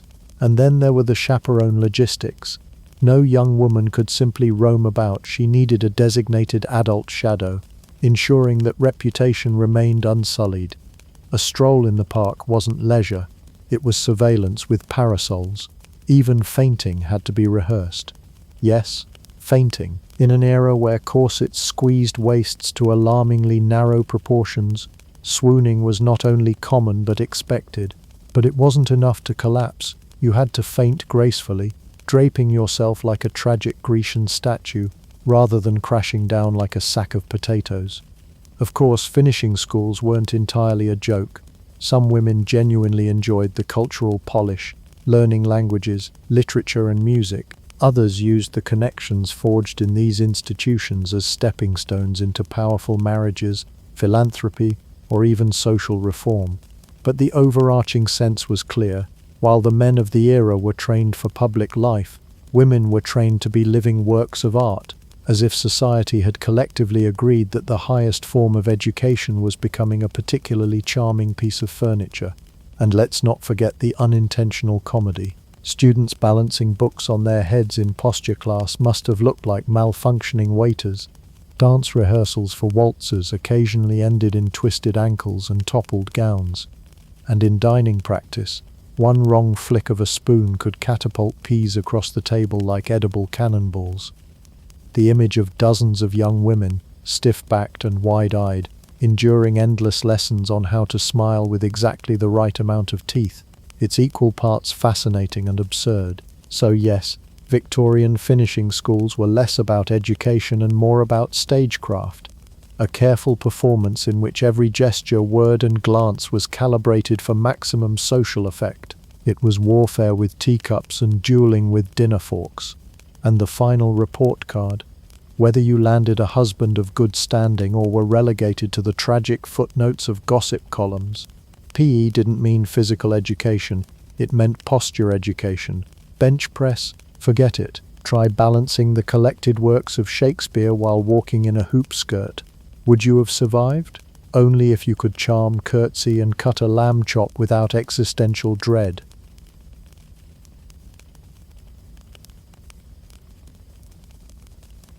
If history were a family drama, Ashoka Maurya's early life would be filed under the child who didn't get invited to sit at the cool kids' table. Born around 304 BCE into the powerful Maurya dynasty, India's largest empire at the time, Ashoka should have had a golden childhood of silk cushions, mango feasts, and peacocks on demand. Instead, he grew up as the prince everyone politely ignored at royal functions. His father, Emperor Bindusara, had many wives and many more sons, and in the contest of who would inherit the imperial throne, Ashoka ranked somewhere between maybe and not if we can help it. The favored princes were polished, charming, and brought up with every advantage. Ashoka? Not so much. He wasn't the golden child. He wasn't even the bronze child. He was more like the iron one, tough, unglamorous, and a little sharp around the edges. While his brothers studied courtly manners and philosophy, Ashoka gained a reputation for ruthlessness. His childhood nickname was Chanda Ashoka, which translates to Ashoka the Fierce. Now, when your family calls you the Fierce, it's either a sign you'll become a legendary warrior, or that you've been banned from family game night for flipping the board. Still, being overlooked had its advantages. With fewer eyes watching him, Ashoka had more freedom to carve his own path. He wasn't pampered or coddled like his brothers. Instead, he was sent to the empire's military academies. Imagine less Hogwarts, more full-time boot camp, complete with elephants instead of horses, and long lessons on how to crush enemies efficiently. The Mauryan Empire prized military might, and Ashoka was a quick study. He excelled in archery, swordplay, elephant riding, and most importantly, military strategy. Ashoka wasn't just brawn, though. Despite the later image of him as a blood-soaked general, he had a sharp mind and was said to be a keen student of statecraft. He read the Arthashastra, the ancient Indian treatise on governance that basically served as a handbook for how to rule an empire without getting stabbed. Where his brothers might have memorized verses to impress courtiers, Ashoka was busy absorbing tactical maps and diplomatic strategies. He had the kind of education that prepared him for ruling, just in case fate gave him the chance. But here's the thing. His father, Emperor Bindusara, didn't exactly dote on him. Bindusara was much more invested in his other sons, especially Susima, the eldest. Susima was the poster boy for succession, handsome, cultured, and dripping with royal approval. He was also, according to accounts, arrogant to the point of insufferable. If Susima were alive today, he'd be the guy monopolizing the family WhatsApp group with pictures of his new sports car. Ashoka, in contrast, was shipped off on military assignments. His father didn't trust him with the court, but he did trust him with war. The reasoning was probably, he's fierce, let's see if he survives battle. If he does, bonus. So Ashoka's early career was spent in the rough-and-tumble world of border skirmishes, rebellions, and campaigns to secure the empire's edges. And this is where Ashoka shone. Far from being the sidelined prince, he built a reputation as a brilliant and terrifying commander. Soldiers respected him for his bravery. He fought alongside them rather than lounging behind palace walls. Enemies feared him because, well, he was living up to the fierce part of his nickname with gusto. Ashoka earned the loyalty of his troops and the grudging admiration of generals who might otherwise have dismissed him as just another spare prince. There are stories, half history, half legend, of Ashoka being sent to quell rebellions in the province of Taxila, a city that had a reputation for repeatedly rising up against imperial control. Most princes would have been daunted. Ashoka marched in, crushed the revolt, and restored order with such efficiency that people started whispering, Maybe we underestimated this guy. Sure, his methods were brutal, his contemporaries didn't call him fierce for nothing, but he got the job done. What's fascinating is how this tough childhood shaped him. Being overlooked meant he had to prove himself through deeds, not inheritance. He couldn't rely on flattery or favoritism. He had to earn respect on the battlefield and in administration. The boy who wasn't the golden child became the young man who could win over soldiers, intimidate rivals, and manage unruly provinces. But make no mistake, Ashoka wasn't exactly a cuddly figure at this point. He was feared more than loved. Later Buddhist texts paint him as cruel in his youth, a man whose temper and violence earned him the nickname not just fierce but sometimes Kandashoka, meaning Ashoka the Cruel. And yet there was always the sense that he was destined for something greater. The Mauryan court may not have seen it, but history has a way of elevating the ignored sibling. Ashoka's early years hardened him, sharpened him, and prepared him for the bloody climb ahead. He wasn't the heir apparent, but he was the one who could outfight, outthink, and outlast. As for those family dinners, let's just say if you've earned the nickname the Fierce, the mashed lentils are probably passed very quickly in your direction, and nobody argues with you about portion sizes. Ashoka didn't exactly climb the ladder to power. He hacked it apart, rebuilt it, and then climbed over the corpses of anyone who tried to follow. His childhood nickname, Chanda Ashoka, Ashoka the Fierce, wasn't just a casual family roast, it was practically a spoiler for the movie of his life. By the time he reached adulthood, Ashoka was less the overlooked middle child, and more the nightmare every ambitious sibling feared. The Maurya Empire, after all, wasn't a cozy monarchy with a single heir polishing the crown. If you wanted to survive in the Mauryan court, you didn't just smile and shake hands, you sharpened a dagger while doing it. Ashoka's first major test came in the form of military campaigns. Sent to suppress revolts in the empire's far-flung territories, he didn't just put down rebellions, he annihilated them.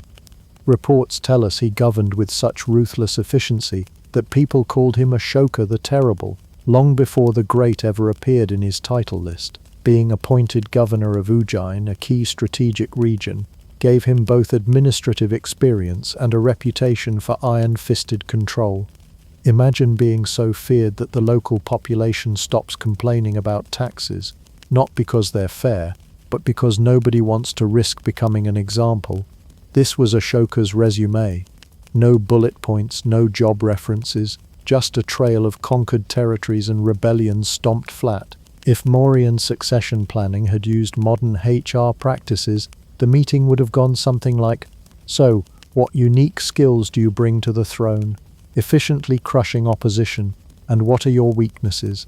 None that are still alive." Meanwhile, his brothers weren't exactly handing him garlands of flowers. Succession in the Maurya dynasty was a gladiatorial free-for-all. Ashoka's father, Emperor Bindusara, had dozens of sons, because in those days dynastic security was built on quantity. But too many heirs meant too many daggers in the dark. When Bindusara died, it set off a brutal scramble for the throne. Depending on which chronicler you believe, Ashoka eliminated anywhere between 5 and 99 brothers. Yes, 99. At that point, family reunion was less about picnics and more about survival rates. The throne didn't come cheap. It was purchased with blood. The cleverness of Ashoka wasn't just that he won battles, it was that he played the palace game with surgical precision. He courted loyal ministers, outmaneuvered rivals, and knew when to swing a sword versus when to whisper in a noble's ear. In short, half general, half chess player, and fully terrifying. But what really cemented Ashoka's rise wasn't just brute force, it was his ability to consolidate power once he had it. Many a Mauryan prince could grab territory, but holding onto it was another story. Ashoka established networks of spies, reorganized administration, and made sure that loyalty to him wasn't optional. He was the kind of ruler who knew exactly who was whispering behind closed doors and what they had for dinner. If Big Brother existed in the 3rd century BCE, Ashoka was its prototype. His early reign was marked by swift decisions and zero tolerance for dissent. This wasn't the Ashoka of later years. planting trees along roads and carving edicts about compassion into stone pillars. This was Ashoka, the brutal tactician, who knew that mercy was weakness and hesitation was death. The Maurya Empire under him at this point was less about peace and prosperity and more about stability enforced at sword point. And yet, despite his terrifying methods, there was brilliance in his strategy. Ashoka understood that the empire couldn't survive on raw conquest alone. Infrastructure, governance, and control mattered. As governor and prince, he demonstrated a knack for administration that matched his battlefield record. Roads were secured, trade was protected, and the tax system, unpopular as it always was, remained functional. Ruthlessness made him feared, but efficiency made him respected. Of course, the story of Ashoka's rise would later be overshadowed by his transformation into a champion of peace and Buddhism. But at this stage, nobody was imagining him as a spiritual reformer. He wasn't meditating under a tree, he was standing on a battlefield, sword in hand, reminding everyone that the path to the throne was paved with more corpses than cobblestones. So how did a sidelined prince become emperor of one of the world's largest empires? By rewriting the rules of succession the hard way. His competitors brought family claims, noble allies, and tradition. Ashoka brought a sword, an iron will, and the kind of reputation that made people think twice about even making eye contact with him. The result? The overlooked prince wasn't overlooked anymore. He was emperor, crowned not because he was the favorite son, but because he was the last one standing. And if job interviews today are nerve-wracking, imagine one where your rival candidate doesn't just have a better suit, he has an army behind him. At first glance, the Kalinga War looks like another standard line in the long resume of empire building. Great king invades, smaller state resists, epic clash ensues, blood spills, empire grows. History is full of them, but when Ashoka marched on Kalinga in the 3rd century BCE, what he got wasn't just land, it was a moral hangover that would define the rest of his life. Kalinga, perched on the eastern coast of India, in today's Odisha, was no pushover. It was an independent kingdom proud of its maritime trade, thriving cities, and refusal to be swallowed by the Mauryan Leviathan. For Ashoka, freshly seated on the imperial throne and eager to prove he wasn't just the son of the emperor, but a force to be feared, Kalinga was a glaring holdout. The empire stretched far, but that stubborn coastal strip kept smirking at him like an unfinished jigsaw puzzle piece. And Ashoka hated unfinished puzzles. So in 261 BCE, he decided to solve the Kalinga problem. Spoiler, it was less a solution and more a humanitarian catastrophe. Ashoka dispatched his armies, seasoned veterans who'd fought in campaign after campaign, into Kalinga's fertile lands. What followed was not a quick conquest. The Kalingans resisted with grit, defending their homeland as if they had nothing to lose, which, in fact, they didn't. That made them terrifying opponents. The war was brutal, even by ancient standards. Soldiers clashed not just in open battlefields but in towns and villages, turning homes into pyres. The Mauryan war machine, efficient and merciless, left devastation in its wake. By the end, the numbers tell a grim tale. Over 100,000 people dead, another 150,000 deported, and countless others left traumatized. Cities that once bustled with trade were reduced to smoldering ruins. Families were ripped apart, livelihoods destroyed, and fields salted with grief. And here's the kicker: Ashoka won. On paper, Kalinga was now part of the Mauryan Empire, but what kind of victory leaves the victor standing alone, ankle-deep in blood, staring out over silence where there had once been laughter and markets? This wasn't triumph, it was tragedy wearing a victory crown. The chronicles describe Ashoka walking through the battlefield after the fighting ceased, surveying the dead. Whether it was the charred remains of villages or the cries of survivors being marched into captivity, something broke inside him. It wasn't guilt in the casual sense. It was the realization that his pursuit of power had achieved nothing but ashes. He had the land, yes, but he had also annihilated the very people who would have made ruling it worthwhile. Imagine a corporate CEO walking into his new office only to discover the building burned down during the acquisition. That was Ashoka, except instead of disgruntled employees, he had tens of thousands of corpses. The horror of Kalinga stuck to him like soot. The Chanda Ashoka nickname, Ashoka the Fierce, suddenly sounded less like a badge of honor and more like a curse. All the conquests, all the wars, all the political murders that paved his way to the throne culminated in this moment. A hollow victory that forced him to stare at the mirror and see not a mighty emperor, but the architect of despair. This was the inflection point of his life. Before Kalinga, Ashoka was a conqueror. After Kalinga, he began the slow, painful metamorphosis into a moral philosopher, a patron of peace, and a man who would spend his days trying to unspill blood. You could say Kalinga was the world's most brutal personal growth seminar. The kind where instead of motivational quotes, you get trauma and corpses. Of course, Ashoka didn't know at the time that this war would cement his legacy in reverse. Conquerors come and go in history books, but an emperor who regrets conquest, who abandons violence in favor of compassion, that's rare. The Kalinga War was his big oops, the cosmic mistake that turned him from another name on a long list of rulers into one of the most fascinating figures in world history. And the bitter irony, Kalinga resisted Mauryan rule so fiercely, not because they hated Ashoka personally, but because they valued independence. Had he not attacked, it's possible Kalinga would have eventually joined the empire willingly, through trade or diplomacy. Instead, Ashoka took the scenic route through slaughter, despair, and spiritual awakening. It's all fun and empire building, as one might say, until you're ankle deep in consequences. The aftermath of Kalinga would reshape Ashoka's identity, his empire, and even the broader history of religion and philosophy in Asia. But at that moment, trudging across battlefields littered with the cost of his ambition, Ashoka faced the kind of realization few rulers ever admit. Victory can be the ugliest defeat of all. If the last part was the sound of swords clashing, this part is the awkward silence afterward, the kind where no one knows what to say because, well, the ground is still covered in corpses. Ashoka, who had marched into Kalinga brimming with warrior confidence, walked out of it with something far heavier than spoils or titles: regret. The kind of regret that sticks to you like mud after monsoon season. And in Ashoka's case, it would shape the rest of his reign. The Kalinga War was technically a win. The Mauryan Empire expanded, the enemies were crushed, and Ashoka now commanded one of the largest empires in the known world.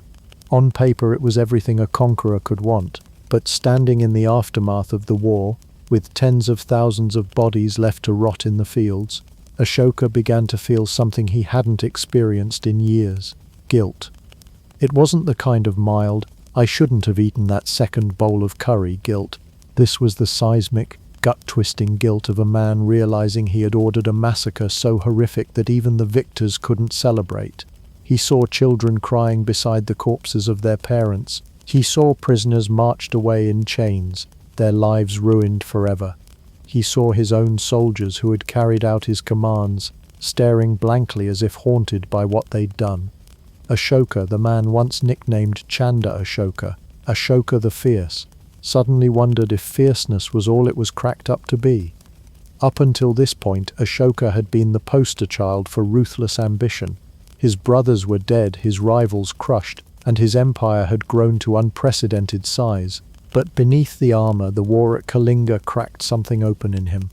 For the first time, he admitted to himself, if not out loud, that maybe endless conquest wasn't a recipe for happiness.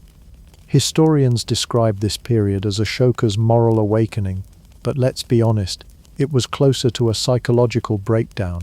Imagine building your entire identity around being the strongest, most ruthless warrior, only to realize that strength had made you miserable.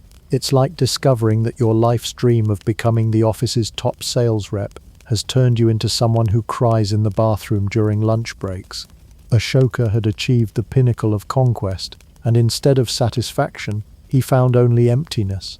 Ashoka's transformation didn't happen overnight, but Kalinga planted the seed. Instead of rushing off to conquer the next territory, he began questioning the very foundations of kingship. What was the point of ruling, if ruling meant leaving behind rivers of blood?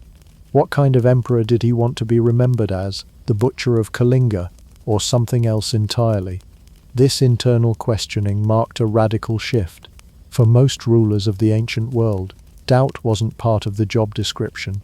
You didn't pause to reflect on the morality of your empire, you just kept expanding it. Ashoka, however, started to do something shocking for a man of his reputation. He listened to his conscience. This is where Buddhism enters the picture, not yet as Ashoka's religion, but as a whisper in the background. At this point in Indian history, Buddhism was still a relatively small movement, founded by Siddhartha Gautama only a few centuries earlier. It preached compassion, non-violence, and the renunciation of desire, the exact opposite of everything Ashoka's life had been up to this point. The teachings struck a chord with him. Here was a philosophy that said true greatness came not from crushing enemies, but from conquering yourself. Ashoka, fresh off a battlefield where he'd realized conquering others brought only despair, found the message oddly refreshing. It was like stumbling upon a self-help book that actually made sense, instead of telling you to wake up at 5 a.m. and eat nothing but kale. In many ways, Ashoka was going through the ancient world's first recorded midlife crisis. The difference was that instead of buying a shiny chariot, hiring a bard to sing his praises, and starting an awkward relationship with someone half his age, Ashoka's crisis was existential. He was asking, what is the meaning of all this power? And the answer he found was, maybe I should stop killing people. That sounds obvious now, but in his era, it was revolutionary.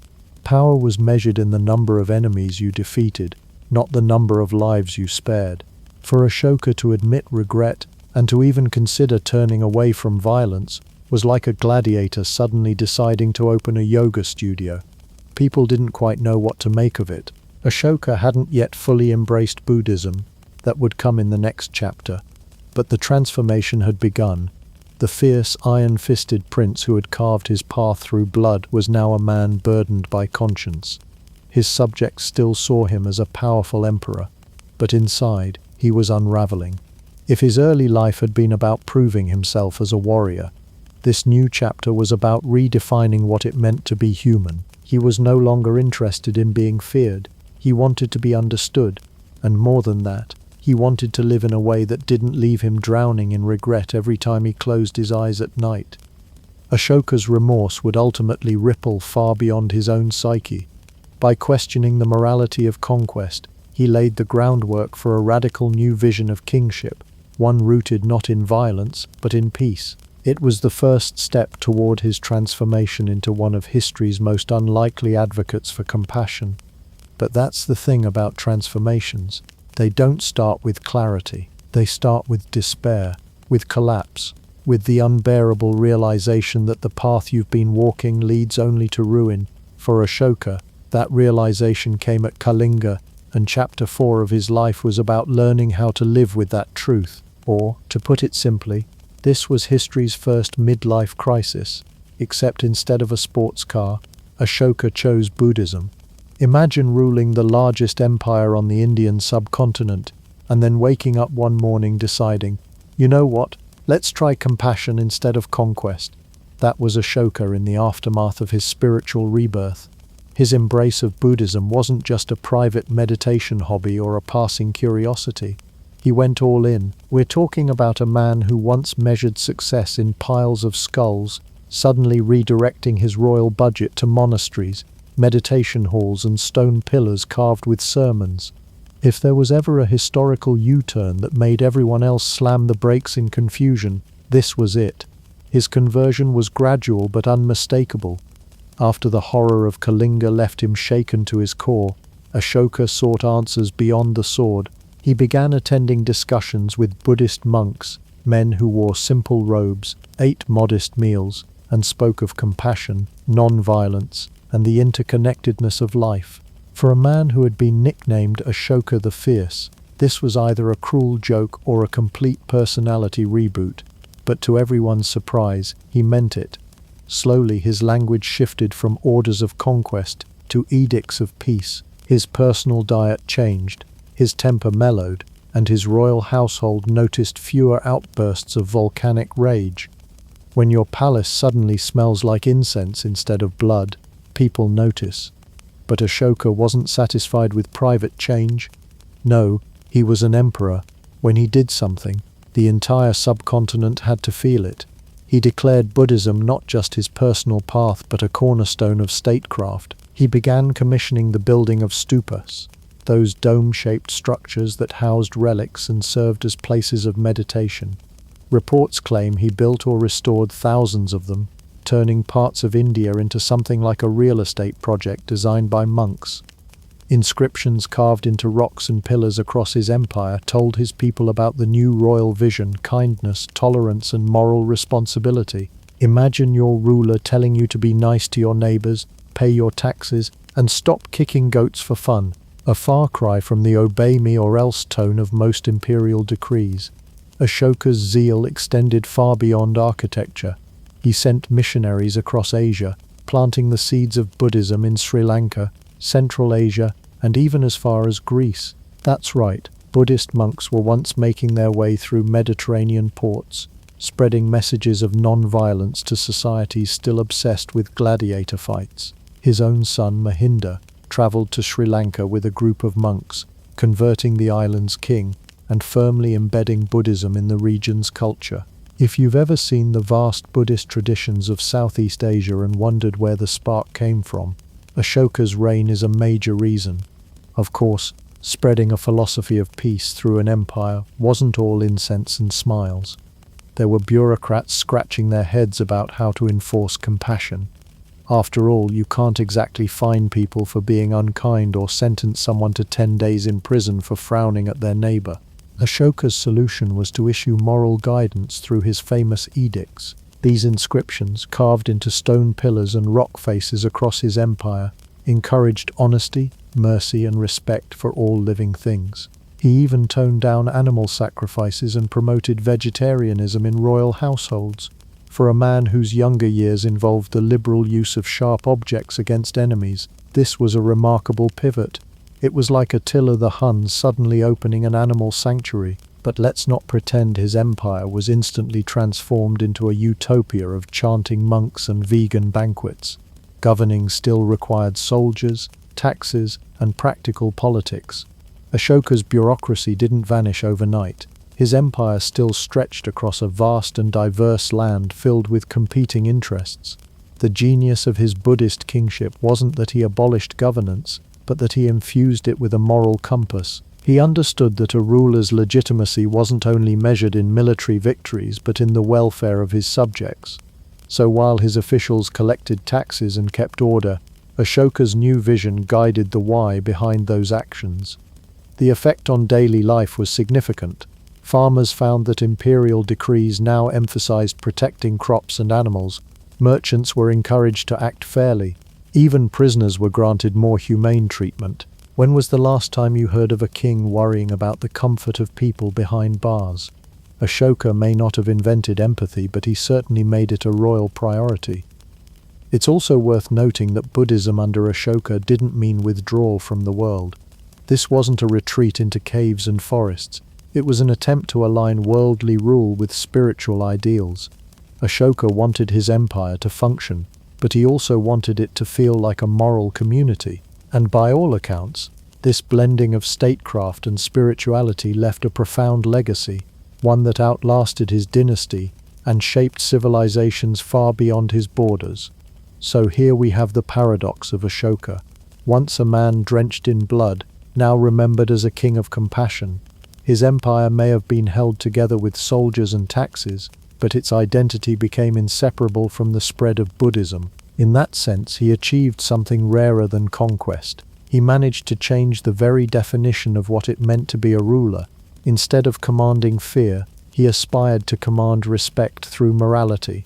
And though empires rise and fall, ideas travel further than armies. Ashoka's message traveled across oceans and centuries, still resonating today in temples and teachings. If there's one thing ancient rulers loved almost as much as power, it was making sure everyone remembered that they had it. Most monarchs chose statues, coins, or temples to broadcast their greatness. Ashoka, however, went a different route. he started writing his diary entries into giant slabs of rock, except instead of confessing teenage crushes or talking about how nobody understood him, his diary contained moral philosophy, instructions for good governance, and sermons about compassion. Thus were born the famous Rock and Pillar Edicts, an ancient PR campaign that was equal parts public service announcement and imperial branding exercise. Let's put this in perspective. Imagine you live in Ashoka's empire around the 3rd century BCE. You're walking down a dusty road, thinking about whether your goat has wandered off again, and suddenly there's this enormous polished stone pillar in front of you. On it are words carved by royal order, telling you to be nice to your neighbors, treat animals with respect, and not to squabble over meaningless things. It's like walking past a billboard, except instead of an ad for sandals, it's the emperor telling you how to live a virtuous life. Forget tweets. Ashoka literally wrote his hot takes into rocks for the next 2,000 years. These edicts weren't slapped together haphazardly either. Ashoka went full perfectionist on them. His inscriptions were carved into different local languages and scripts, so whether you were a scholar in the city or a farmer in the countryside, the emperor's words could reach you. Prakrit, Greek, Aramaic. He used them all. It was like the world's first subtitled documentary, designed for maximum accessibility. This was not a man who wanted his message lost in translation. And what were these messages? Gone were the days of glorifying military conquest or boasting about crushed rivals. Instead, Ashoka declared that true greatness lay in Dhamma, the Buddhist-inspired path of righteousness, non-violence and compassion. He preached kindness to servants, tolerance toward other religions, and even care for animals. He banned needless slaughter and set up animal hospitals.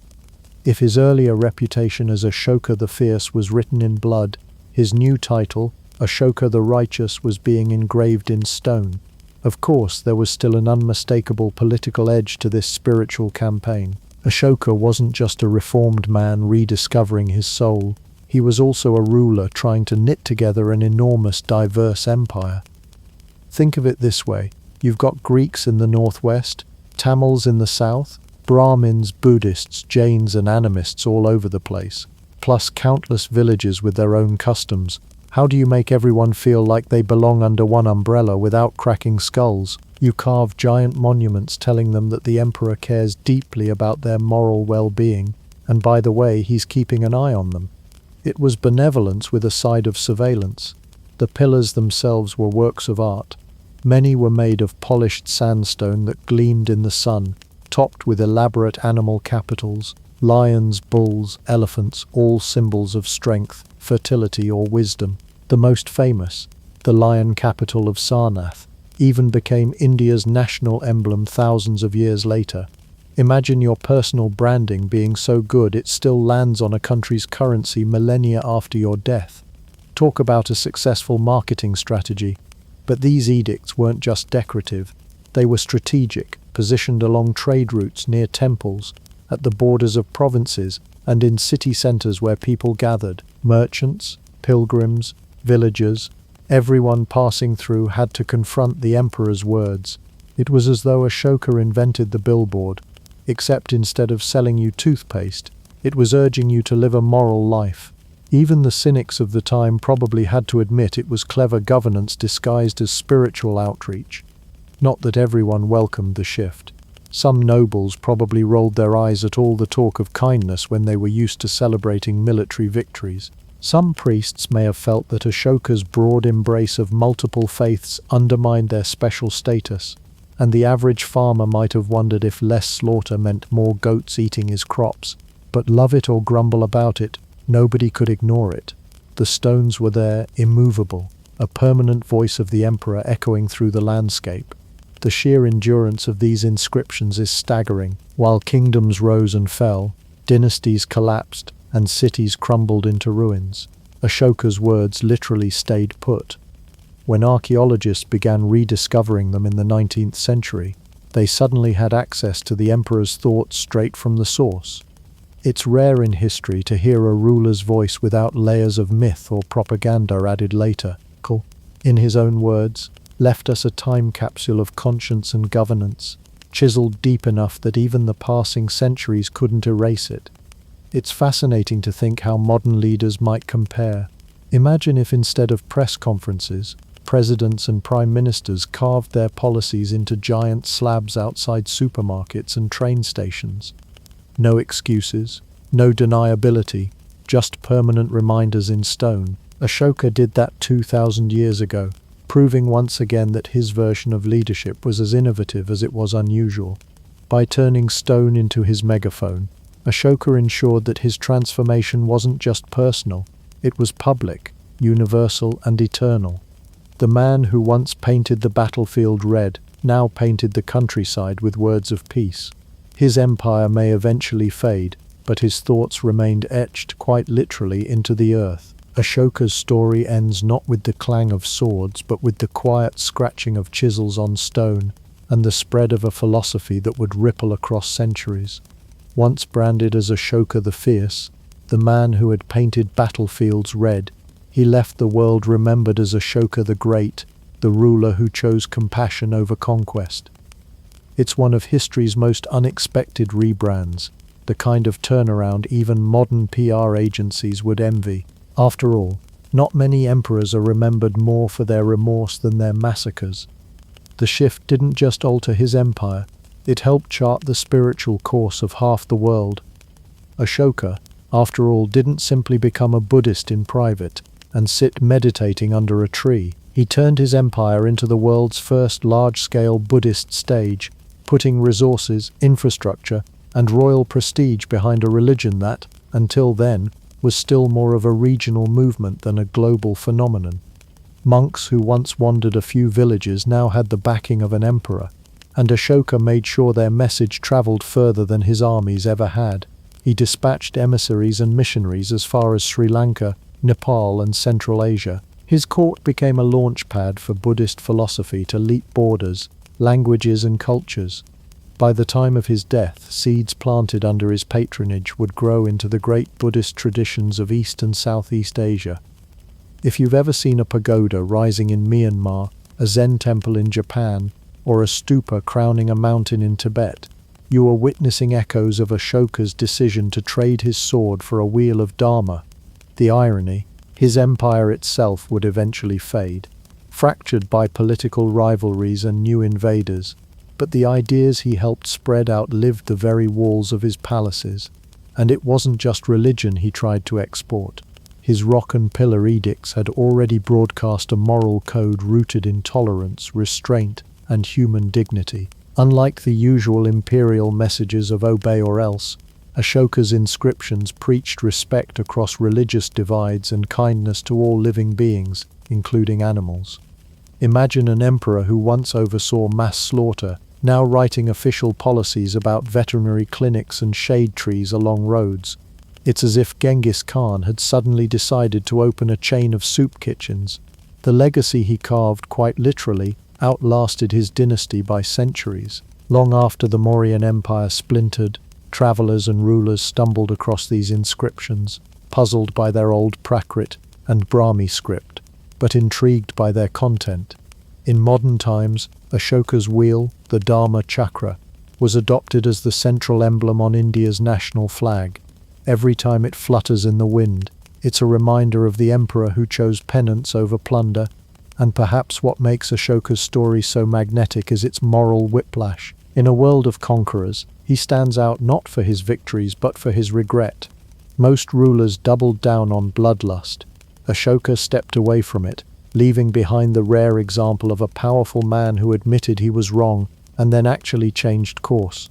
His transformation feels startlingly modern, like a timeless reminder that power doesn't have to calcify into cruelty.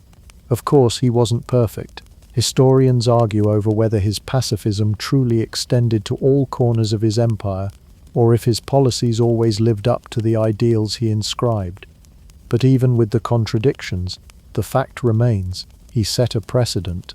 He proved that empires could be guided by something more than fear, and that kindness could be a political strategy, not just a personal virtue. In the end, Ashoka's legacy is less about the battles he won or the lands he governed, and more about the pivot he made, the great oops of history that became the foundation of his greatness. He showed that even the bloodiest rulers could carve out redemption, not just on stone pillars but in the memory of civilizations.